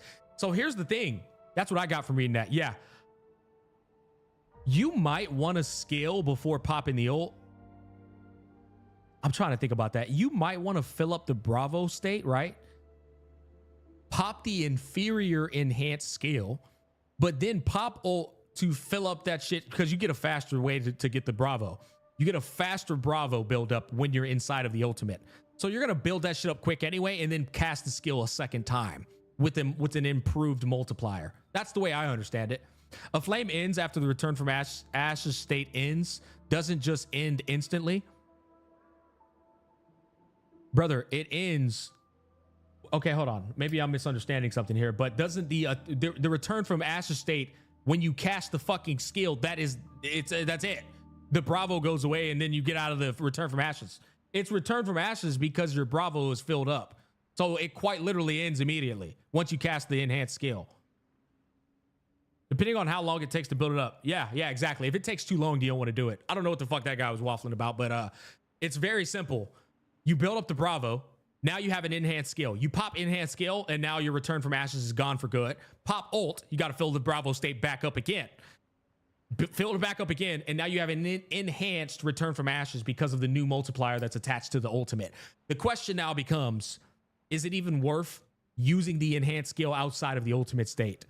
If it takes too long to fill it up, it's not worth it. Then you just pop ult, fill up the fucking Bravo state pop skill. Can we skip this part? It's beginning to feel like my dude, I know it's pretty cringe. I'll be honest, but look, chat, this is like full blown proof that their descriptions are dog shit. It's way too much to explain very simplistic fucking concepts, man. Way too much. So I guess this is probably the problem with the localization of Chinese companies and Chinese games trying to explain to people over here, us fucking Westerners, what they're trying to say in English. They need to hire better translators. Yeah, because this is really fucking bad, man. It is. There's no way I should have taken this long to understand what the fuck they were trying to say here. It's like the Luofu storyline from HSR. I didn't think I'd be on this screen for that long, chat. I think I'm gonna have to type this out. Okay, so Brant's kit broken down easier, right? Enhanced skill equals your forte circuit, right? Equals your forte circuit, which is called returned from ashes. Boom. Massive multiplier. You know what I mean? I feel like that's pretty good. Now, what the fuck is this? Hold up, chat. Give me a second. Okay. Theatrical moment, is that what it said? Equals forte circuit 2. And this shit gives more attack based on ER. Then there's fucking my moment. That equals your ultimate.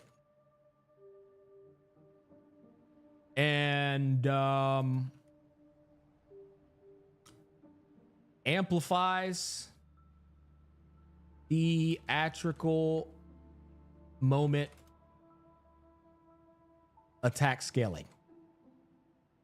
I feel like that's the best way to put that. Chat, I want y'all to literally look at, I am one-lining everything these fuckers are saying. I am doing their job for them right now. I'm dead ass doing their fucking job for them right now. Okay, Bravo equals forte circuit. And filling this up equals enhanced scale. Returned from ashes. There you go. Top right outline. Outline top right. When Bravo is fully restored. Wait, hold on. So what did they get rid of? That doesn't fix anything. Chat, that doesn't fix anything. In fact, what they did is they got rid of the fucking important part, which is it's considered basic attack damage. So you want me to click outline and then not know what the fuck the skill is considered to be dealing damage on? God damn, I swear. Wow. Yeah, let's get rid of the important fucking details of it's considered basic attack damage. Fucking hell, bro. Real genius, man. Real genius. Ban that guy? No, I'm not gonna ban him, bro. It's fucking retard solution. All right, so okay. So do you want it to be detailed or not? Okay, now ban that guy, because that guy was a fucking idiot. Chad, do you understand why I'm banning this dumb fuck on YouTube called Umbrella? Do you understand at least why I'm doing it though? Before I ban him. Right? This is the extreme scenario where we explain how bad the description is, and this dumb fuck goes, so do you want it to be detailed or not? I can't deal with people like that. I can't fucking deal with them, bro. It's just, you're an idiot. I can't, bro. Get him out. I was just curious as to what it would do. Oh yeah, that's fine. That's fine. But did this guy like completely like taking the extreme stance of assuming that I mean I don't want anything to be detailed? I have no problem with things being detailed. They're putting in words that are completely fucking unnecessary, which is the problem. But I know that guy understood the problem. He's just a moron. It's either one or two for them, nothing in between. Exactly. That's my, that I can't stand those people. I cannot stand those people, bro. Bro, just straight. Oh, so you're saying it's too detailed? I'd like to continue on, chat, so that we all could understand Brant's kit, because this shit is fucking garbage over here. I'd like to continue deciphering the codex that we're looking at over here, bro. All right, so we got my moment equals ultimate. All right, we have Bravo equals forte circuit. Filling this up equals enhanced skill cast. Yes. Boom. Enhanced skill equals your forte circuit. Return from ashes, massive multiplier. Right, there we go. Theatrical moment equals forte circuit. Gives more attack based on your ER. So we can tie these two together as a forte circuit value. Boom. Easy money, right? Bravo is your literal forte circuit. Your actual forte circuit meter. All right, cool. My moment. Now we're stepping into ultimate value. My moment is one of them, right? There's another value. It just deals damage. Deals damage. I think it's like a medium damage. And then there's one more value. What was the other? Oh, it heals. Right? Wait, am I on the wrong? Never mind, that's something else. I actually glossed over that part. We'll go over that in a bit. There it is. Okay. Doubles Bravo meter increase. So you can cast enhanced skill easier. There it is. Nice. That's the ult. It deals damage. It transforms theatrical moment into my moment. Right? Ultimate amplifies theatrical moment attack scaling. Easy peasy. Based on ER. Doubles Bravo meter increase. So you can cast enhanced skill easier. Okay, so there's your fucking ultimate. Now the forte circuit, I think we're missing one more. What was it? Healing? Heals all nearby resonators in the team when Bravo reaches 25, 50, 75, and 100. That's actually pretty fucking cool. So there's incremental healing based off of the thresholds of your Bravo meter. That's nice. Yo, the one Gacha god, think of it a 2. Brant's description is ineligible. That dude's bugging. Yeah, I know. Absolute fucking idiot, man. Ultimate heals also. Oh, this is the ultimate heal. Did I miss that one? The fuck? Ah, heal all nearby resonators. Okay, sorry, I didn't see that. Thank you, chat. Heals nearby resonators. Okay, excellent. And then this heals resonators in increments of Bravo meter. 25, 50, 75, 100. Okay, we're getting somewhere there. Yeah, Brant heals and shields, so he's very good for survivability. Oh, fuck yeah, that's right, the shield. Where's the shield come from again? Is that the forte circuit? Yep. It generates a shield. Oh, so when you cast Return from Ashes, you also generate a shield.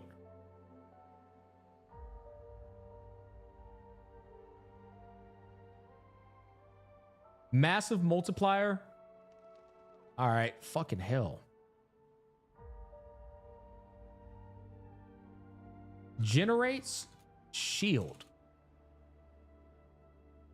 Now, for real, why did outline make it worse? That fucking shit is wild. I don't know. Generate shield. It's a good question, man. I honestly can't answer that, bro.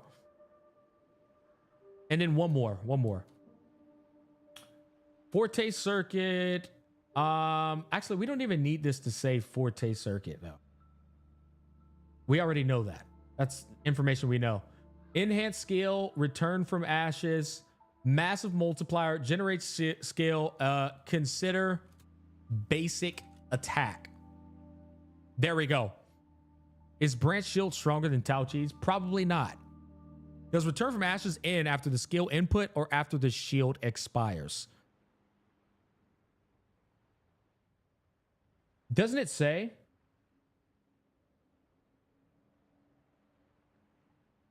That's actually a good question. Shield duration lasts 30 seconds. I'm pretty sure return from ashes is gone the moment you cast that skill, but I don't know. I haven't played with Brant yet. We can probably learn that. We could probably learn that when we play with him. Maybe I've been spamming this, but if you've seen it yet, but you can play Brant now. I already know. I'm not that's a good question. Does the return to ashes state end with the shield, or does it end the moment you cast the skill? So you get healing while it fills up the Bravo gauge and pop the shield. I guess, yeah, pretty much. You know what's crazy? That just reminded me, chat. So like, if you cast Brant's skill 2 times, what's the cooldown on this shit, by the way? It's only a 4-second cooldown? Oh, bro, that's wild.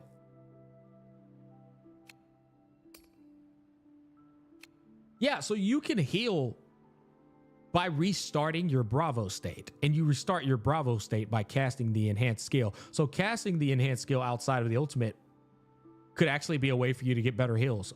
You literally get double the heals.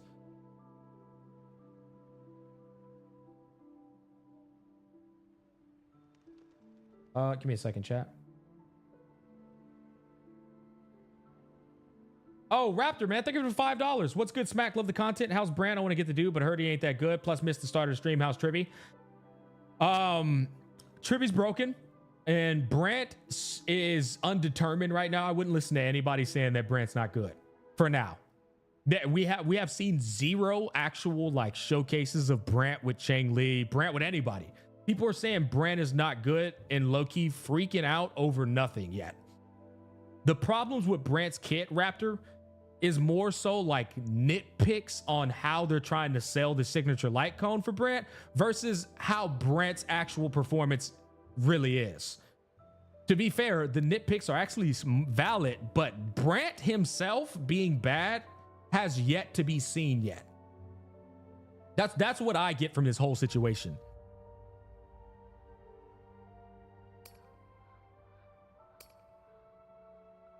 His problem is not the ER. It's that he wants to deal damage as well, but it's impossible to build him, so he deals any damage without his weapon. Yeah, again, he's a healer. That means nothing. I'm not reading the rest of that, bro. It means absolutely nothing to me. I'm not gonna take some chatter writing a light novel as how Brant's not good when you yourself haven't even used fucking Brant at level 90 inside of the hardest content of the game to know for a fact that he's not good. It's just shut the fuck up. Stop talking about shit you don't understand. With all due respect. Deals damage, medium damage. Okay, chat, I feel like we got everything. I'm not typing out them basic attacks. That shit is ridiculous. This is pretty much the most important thing that I've gotten from his kit. Why the hell do I keep putting meter, like a E on the end of meter? Outro? Oh, yeah. Okay. Outro. Fusion damage plus 20%, and then resonance skill plus 25%, I believe. 1500 free attack is shit, chat. You're right. What's your main DPS attack stat look like again? Yeah, man. That's what I'm saying. It's not enough information for people to be going around saying the guy sucks. That's insane. That's an insane accusation. Based on past experience, almost every character in Gacha that was Doom pre-release tend to be broken. Yeah, we'll see what happens, man. I'll tell you what, man. This fucking multiplier, it looks like it can probably go up to 2,000.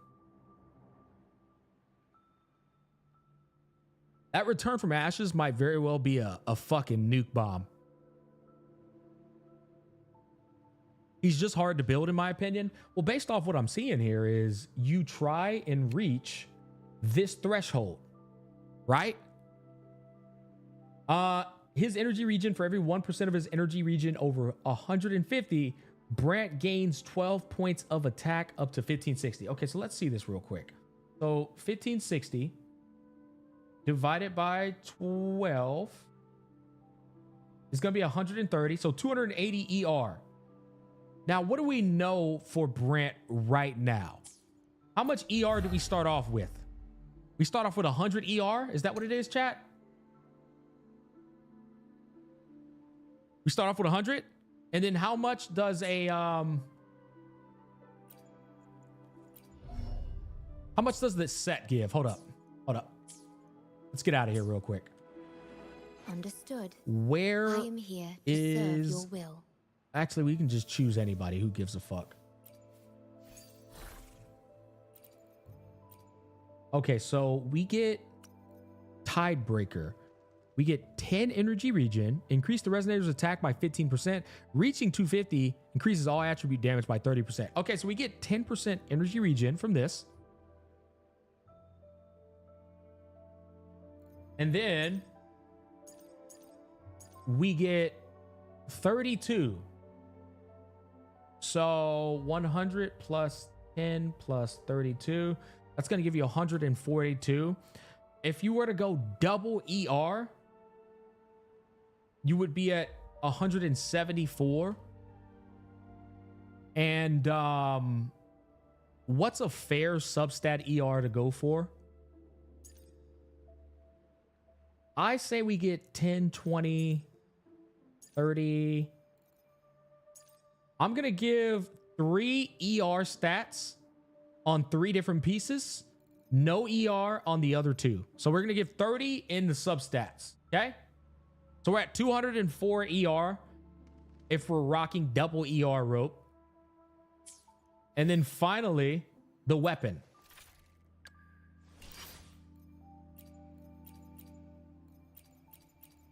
Is there not an ER rope weapon at all?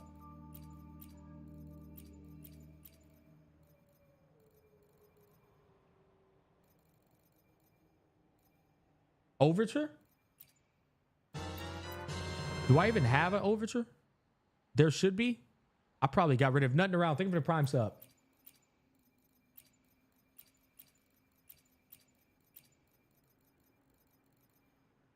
The one Donjin have?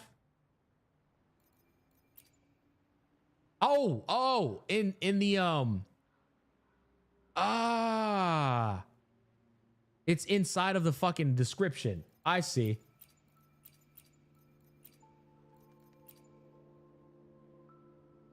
Genesis 2. Oh, here we go. Now, see, I'm talking about a main stat. I'm talking about a main stat.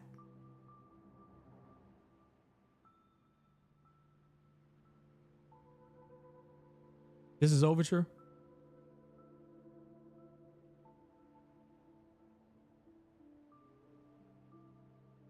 Ooh.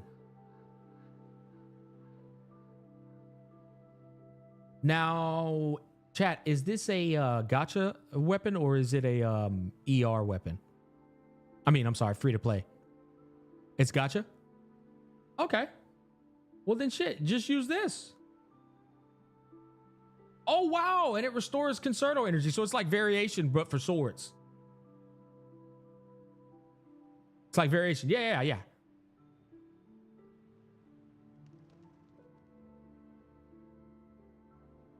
Well, we give that 51.8 255. Okay. We now have every piece of information we could need. That's insane, actually. So chat, the number I got, right? Overture weapon.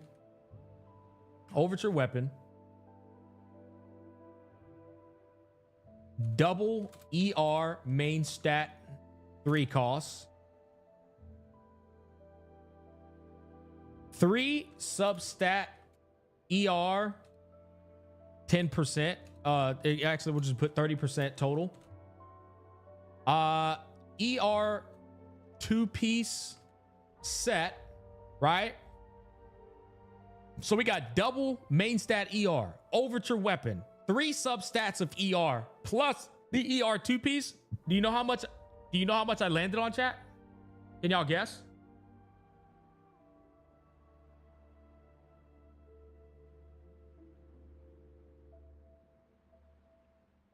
$255. Yep. Good job, playtime. Yep. I landed on 255 ER. So if you were to have ER on every single piece at 10, then you'd be at 275 ER.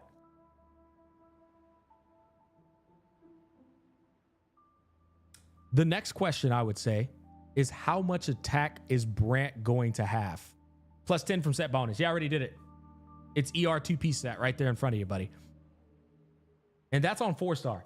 Yeah, now my next question is how much attack is Brant going to have? Chat, can y'all tell me what Brant's base attack is with a level 90 overture weapon and level 90 Brant? Can anybody in here tell me that?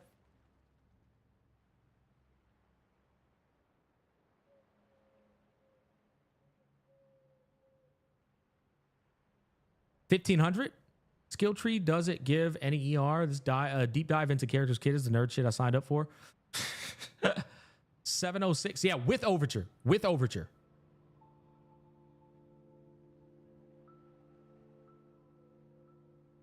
His passive that gives attack. Well, you got to keep in mind his passive that gives attack. Brother, shut up and answer the question. I know how to fucking calculate how much attack somebody has, buddy. How much attack does he have with overture and his weapon, guys? 713, 675 plus 710. Thank you. That sounds actually about right. That's his base attack, right? Base. Okay, excellent. Okay, so if his base attack is 713, now we got to just add up all the fucking multipliers here, chat. All right, which I don't really feel like doing, but I just want to see where the fuck his attack's gonna be at. So we're gonna do that shit, even though it's gonna be really fucking annoying. So we're running double ER. What does this set give again?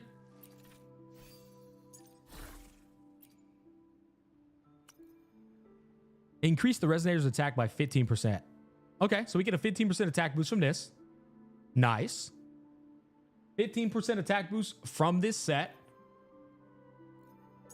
We get we get 100 attack from the base this is crazy that Wuthering Waves does this. You get 100 for free on a 3 cost no matter what. Right? So that's 100, 200. And then what about the little guys? What do the little guys give? Little guys give 18% here. 18. So we're looking at 36 plus another 15. We're looking at 46, 51% in total. 51% attack boost so far, plus another 200 flat attack. Okay. What other percentages? Chat, how much percent are we going to give him in the substats? In the substats, y'all want to give him how much? 8. Let's do 8. 8%. How many substats are we going to get an attack percent on? 1, 2, 3. Let's say 3 pieces. We get lucky and we get 8% attack. Let's say that. 24. So we'll do 24% attack boost. All right. Plus 24% substat attack boost. There we go. In total. All right. And what other sources is he? Oh yeah, Brant him fucking self. Let's see here. Gallery, boom. Crossing Stars. Brant him fucking self gives 1.8 plus 4.2, so that's 12%. All right, Brant gives another 12% from his fucking traces. I'll play my role to the Brant, full. shut the fuck up, buddy. Holy, 12% from his stuff. Then the Forte Circuit, 1560 and 2600.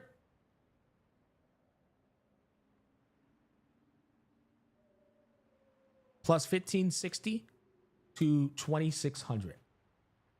Flat attack. Now that's going to be his enhanced scale, which I'll be honest, that's what I want to know. I want to know what that enhanced scale, given the flat attack, what Brant's attack is going to be looking like. That is the question we're about to answer right here in just a bit. So what other attack percent resources externally could we be missing out on? The team's going to be Chang Li, Brant.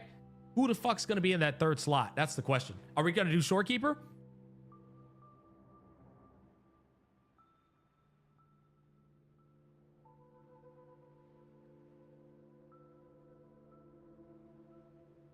Sanhwa? Marina or Sanhwa? Both buff attack. Sanhwa gives a 20% buff with her E6. I know that for sure. So we'll give another 20% from Sanhwa. 20% Sanhwa. Okay. Chat, we're going to elevate this to an extreme scenario. And we're going to give Brant 275 ER, which means every single substat on the pieces you're using has energy recharge. So we're not at the 255, we're at 275, which is literally going to be the highest you could possibly go. Every single substat has an ER, okay?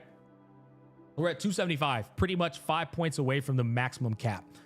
Sanhwa set, are we gonna run the cloud set? Is that what we're doing?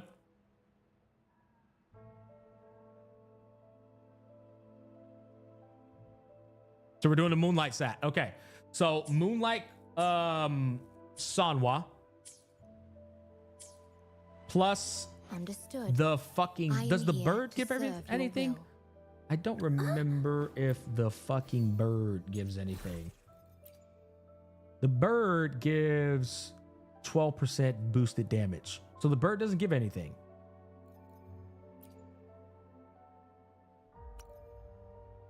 Does this fucking dragon give everything? No, the dragon's giving additive damage bonuses. So the dragon gives additive damage. I want to know how much attack he's going to have. Dragon, so we'll give another plus 20% from the Moonlight set. Chat, the Moonlight set, is it 20%? I already fucking forgot. God damn it. Oh, 22.5. Why the fuck would they do 22? What is this random ass attack percent, bro? 22.5. Okay, I think we got everything, man. 150 attack from 4 cost. Ooh, good point. All right, 150 from 4 cost. Okay. Plus 150 from 4 cost. Okay, I think we got everything. I literally think we have everything. So we have his base attack right here. Times, let's add all this bullshit up. Jesus. Okay, let's do 51 plus 24 plus 12 plus 20 plus 22.5. Boom. That's going to be 129. All right, so 1.295. And that's going to equal 713 times 1.295.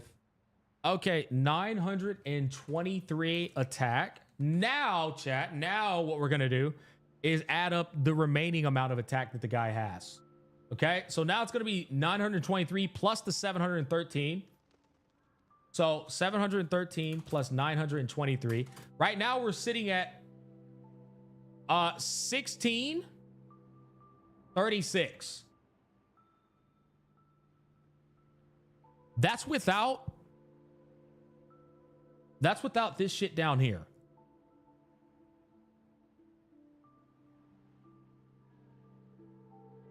from lip scaling at 275 ER.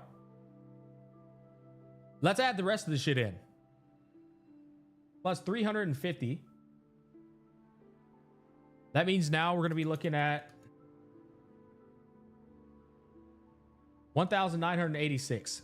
This is now without Brant's fucking Forte Circuit attack boost. Here we go. Now we're going to add that in. So before he ults, chat, before he ults, he's sitting at 3,546 attack. After he ults now, after he ults, 1986 plus, what is it? 20, what is it again down there? 2,600.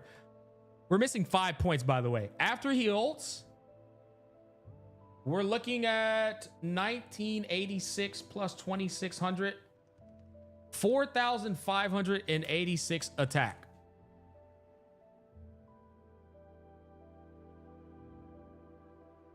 He's going to be busted.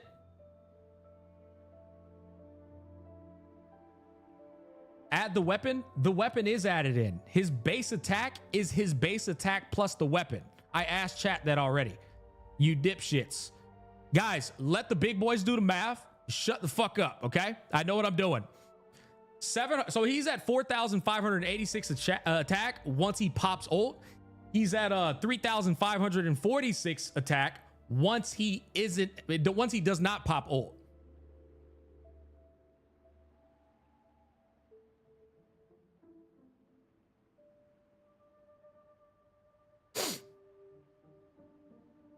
This is chat, by the way, this is with double ER. This is with a double ER main stat.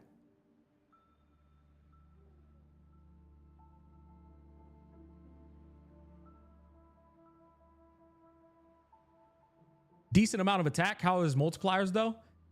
His Forte Circuit looks to be the strongest multiplier in the game. If his Forte Circuit, you know what? I can actually go and probably look at this shit. Hold on, give me a second. I'll give you the answer real quick. Hold up.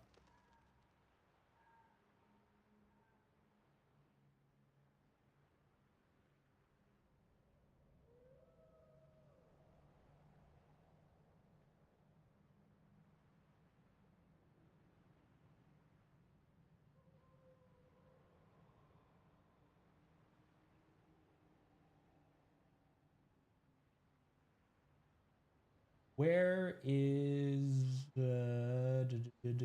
Is this it?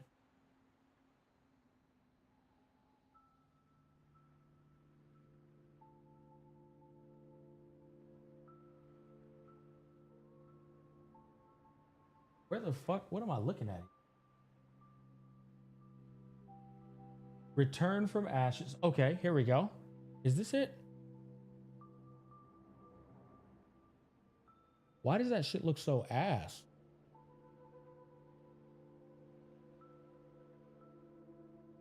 Ah, I think I found it. Hold up, chat. So we got 1322 plus 376 plus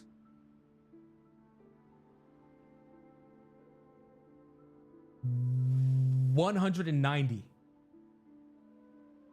Okay, chat, what is the highest multiplier in the game right now? Answer that question for me. Excluding Brant, what's the highest multiplier in the game right now?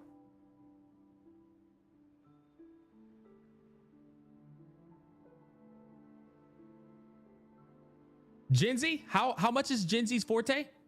Jinzi's Forte is 2.3K? Okay. So Brant's Forte is 1,888%. But what's crazy is Jinzi is a main DPS. Brant is a fucking support DPS. Also, how much fucking attack does Jinzi have?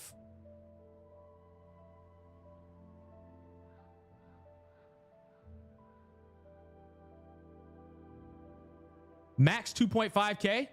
Okay. So then we're looking at 4,586 attack with a 1888% multiplier. Chat, can somebody explain to me what the fuck is wrong with this? We haven't even gotten into the all of the additive damage bonuses and shit. We haven't even gotten into that yet. That's beyond busted. Well, hold on. Because now we've come into a different problem. How much additive damage bonus does Brant have with this particular build? No 60%. Yeah, exactly.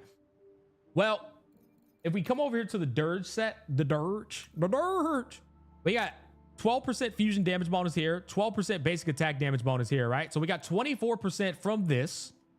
That's actually not bad. Oh, fuck, I forgot about this. Increase all attribute damage by 30% for the Resonator.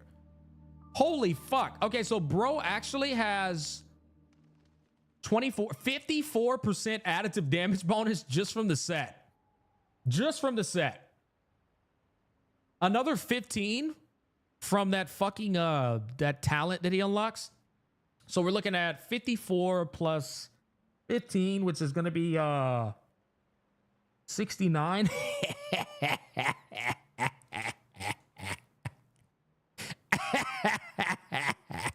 All right, it's gonna be 69 on the money. So now, how many basic attack damage bonuses does this Brant have inside of his substats? So if you land a couple basic attack damage bonuses on his substats, then that 69 goes up to pretty much, it'll get to 100%. 100% in additive damage bonuses. Now we know why his talent is fusion damage. Still fucking way too low. That talent is still garbage for what they should have gave, like 25 at least, bro. Honestly, even 30. Let's go to gallery. Look at bro one more time. To which stage will life guide Here we go. us next? Okay, now he doesn't get any damage Whatever it bonuses is, inside of I'll his kit, play right? my role to the fullest. He gets no damage bonuses anywhere in here.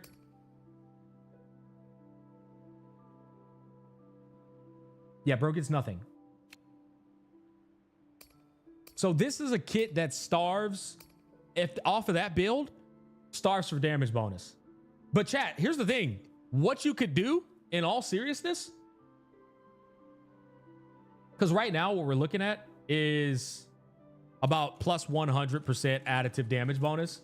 And that's only 3 pieces of basic attack on the substats, not every piece. What you could do to bring that additive damage bonus up is take away from attack a bit, right? Basically, take away 1 main stat ER and put on a 30% additive. And now you'll be at 130% with probably a little bit less. You'll probably have like 4,000 attack instead of 4,500. But you'll have 130% additive damage bonus. Basically, based off what I'm seeing, it looks like the Wuthering Waves math team did their job with this guy. The only real complaint here is they are designing the character's kit in a way where the signature light cone looks more enticing. But here's what I'm gonna say. If the Wuthering Waves community is complaining about this shit, then you should have been complaining about this shit from day one, because every single fucking character's signature weapon is designed in pretty much the same goddamn way that his is designed. They have a free weapon banner. And because they have a free weapon banner, they're more incentivized to pretty much sell you on these signature weapons.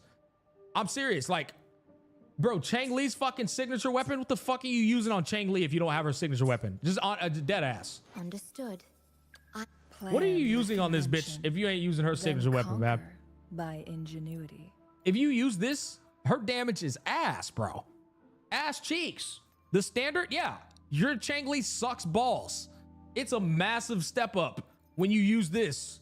Brother man, 48.6% crit damage plus 12% attack boost plus, chat, 14 stacks of a 4% resonant skill damage bonus.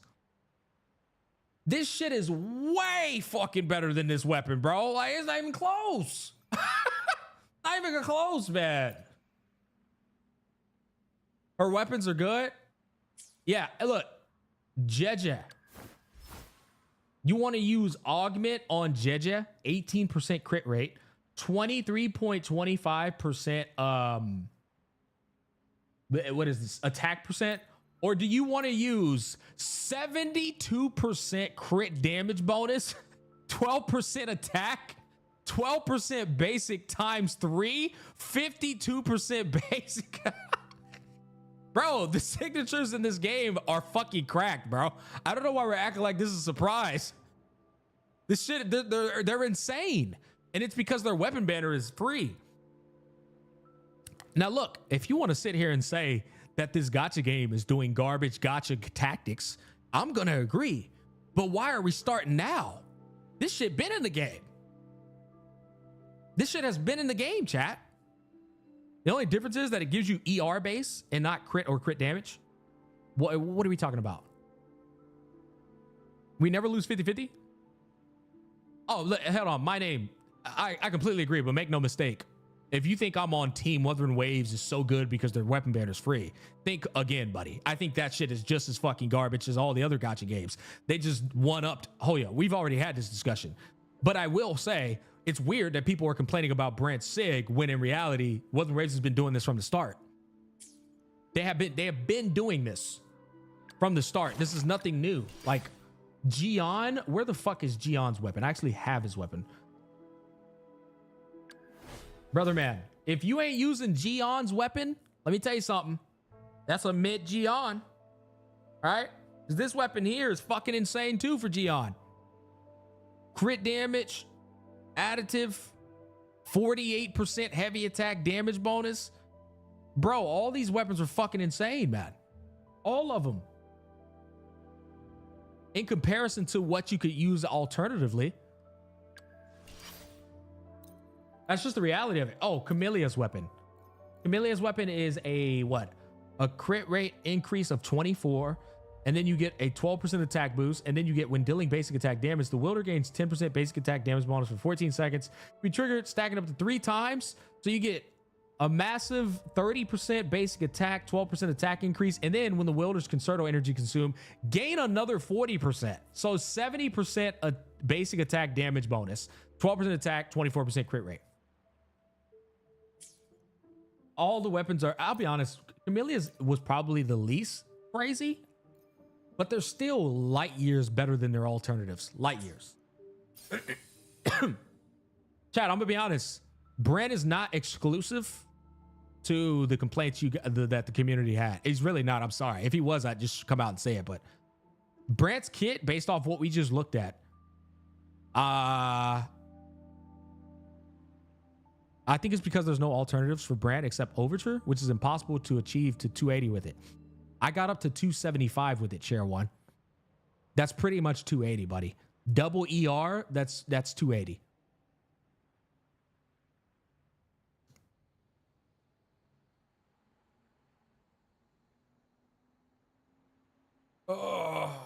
Camellia's nuts, but you can't really use elsewhere.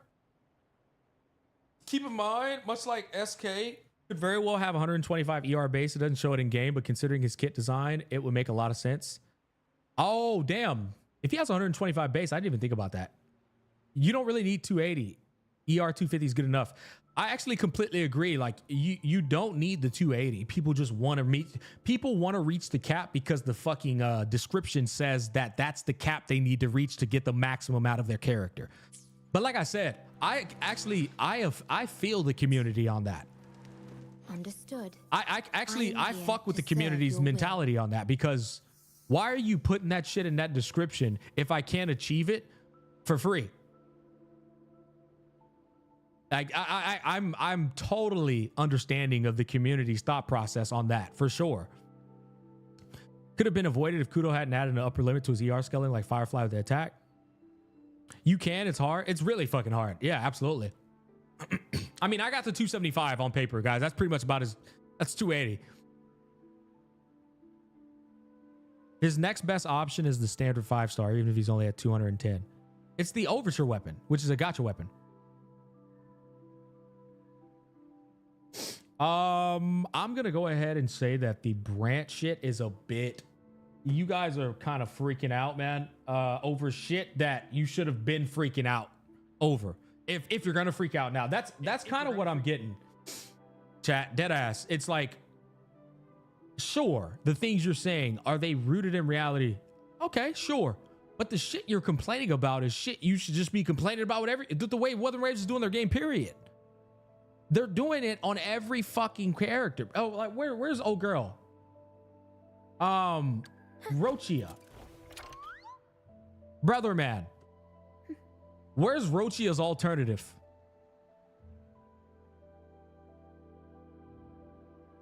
%48 heavy attack damage bonus, 12% attack, 24% crit rate.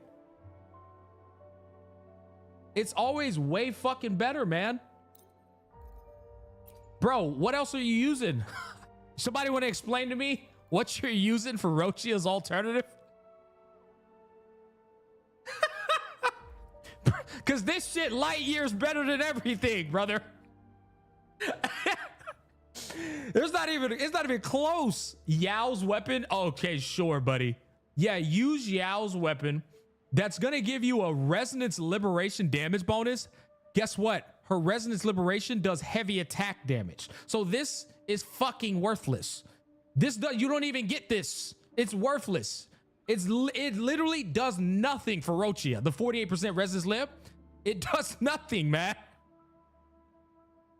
And by the way, yeah, a signature weapon replacing a signature weapon with much inferior stats. It's just stat stick, yeah, bro, but like it's still way worse than her signature. You're lit, bro. 48% heavy attack when all her kit does is heavy attack.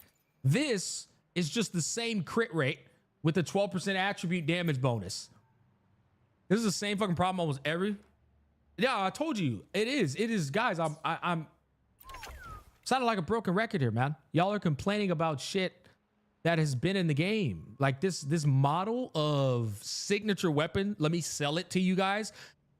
That has been in the game because the weapons are free. And that's how they're gonna get you to pull on the free weapon banner. That was the only choice for them to make when they're looking at what Hoyo's doing. Well, let's get the same audience, show them that our weapons are free, and they're gonna be like, oh, see, their weapons are free. But then now y'all are finally starting to wake up and realize, oh, Wuthering Waves is doing some scumbag shit too. Yeah, took y'all long enough to realize it. It took y'all long enough to realize it.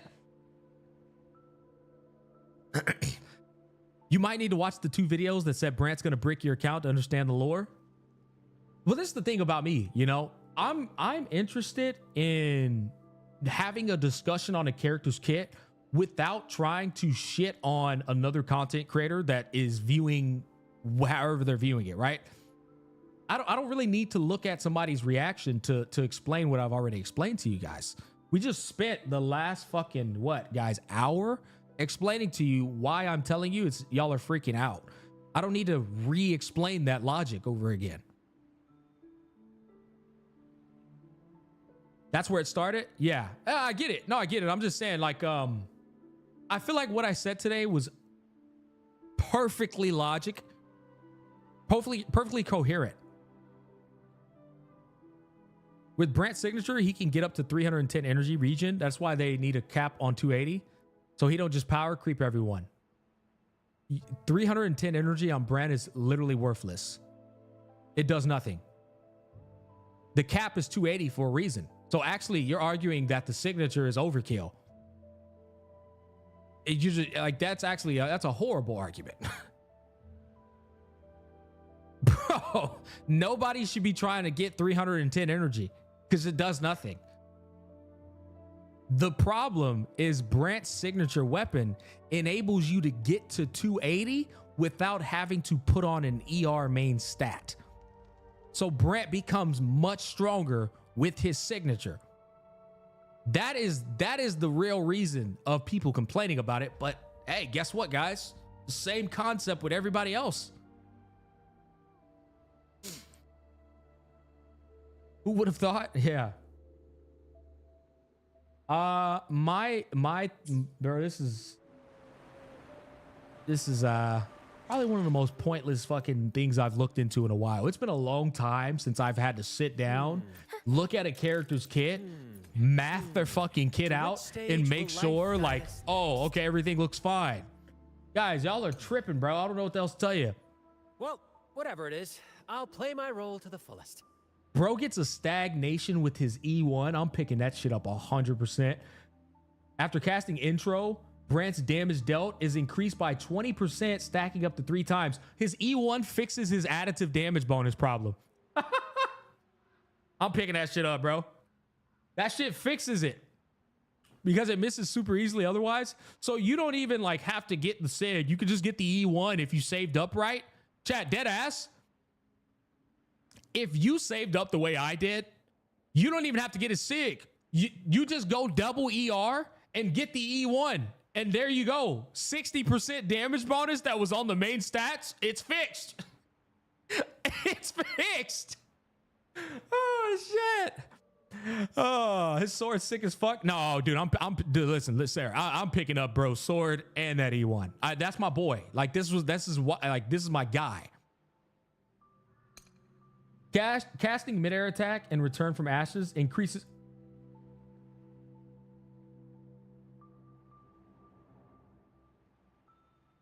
Bro, he gets a 30% crit rate for free. Gain a new enhance. So bro just rocks crit damage.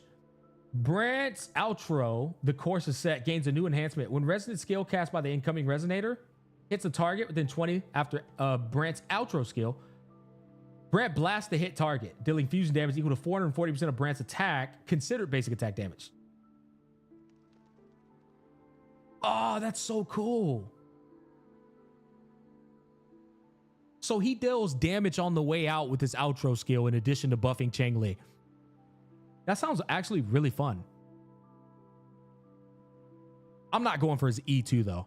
I'm just going for, S2. I'm going for his sequence 1. Because I can just outright buy it from the shop. The SIG gives 8% crit rate. Yeah, I mean, dude, like I said, chat, surprise, the signature weapon is cracked for the fucking character in Wuthering Waves. Like, nothing changes here, I'll be honest. Y'all can sit here and argue about, like, what signature weapons percentage increase, how they fluctuate from 5-star to 5-star. Case in point. Rochia's signature weapon is a 23% increase from the next best weapon. Brant's signature weapon is a 30% increase from the next best weapon. Chang Li's is a 28 or 32% increase from the next. Bro, they're all still fucking significant increases, man. They're all just significant increases. Not true?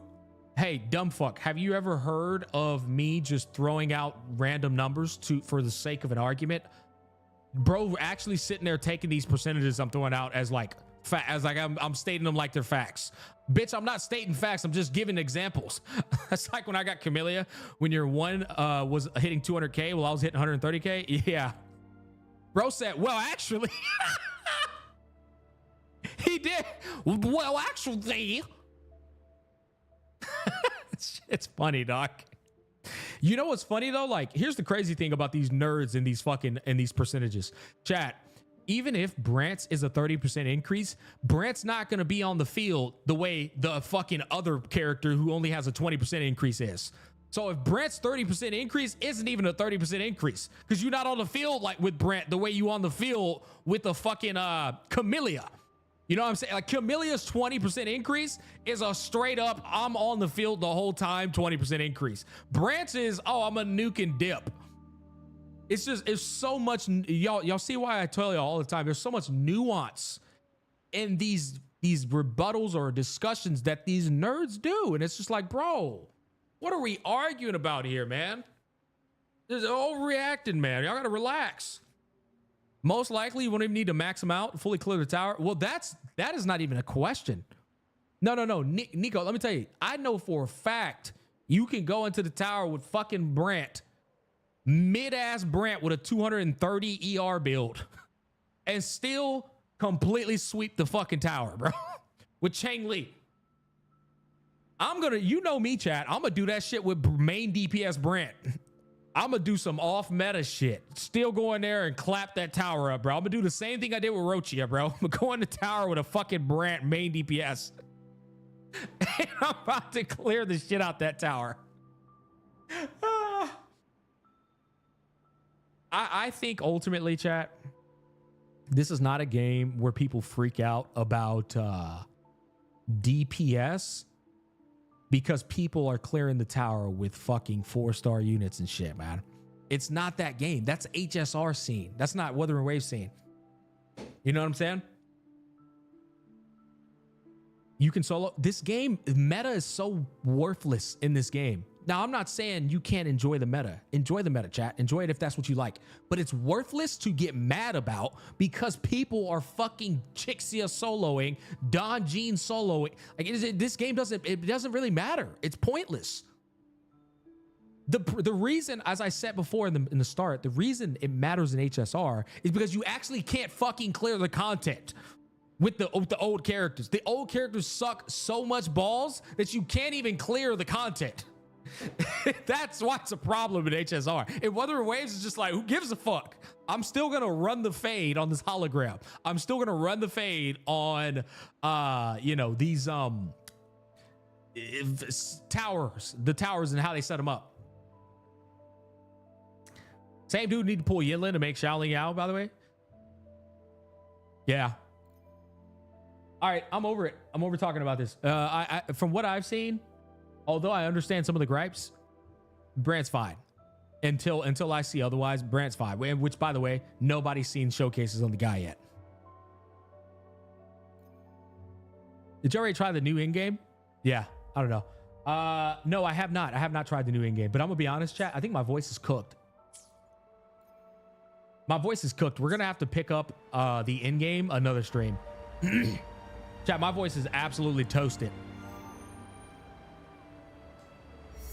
Which is unfortunate. I've been sitting here yapping away for fucking almost 4 hours, man, on 2 topics. We at least got away 2 topics. Chat, the next time I go live, we're doing the Whimpering Waste. We're doing the other in-game mode.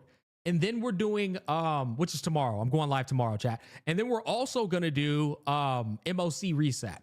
So it's going to be a lot more gaming and a lot less yapping. My voice is fucking gone, though. I'm serious. I can hear it. Smack, are you going to play Duet Night Abyss? Closed beta. Well, we're right now I'm negotiating a deal to get into the beta. And if they can afford my rates, yes. If they can't afford them, then I won't be in there. It's that simple. Y'all know me, chat. My middle name is Stand On Business. Anyways, I am going to get out of here, chat. Love y'all, man. Thanks for tuning in. And I'm glad to be back. I'll see you tomorrow, chat. I will be back tomorrow, guaranteed. I have a sponsor that I have to get through. So I'll be back tomorrow. Take care.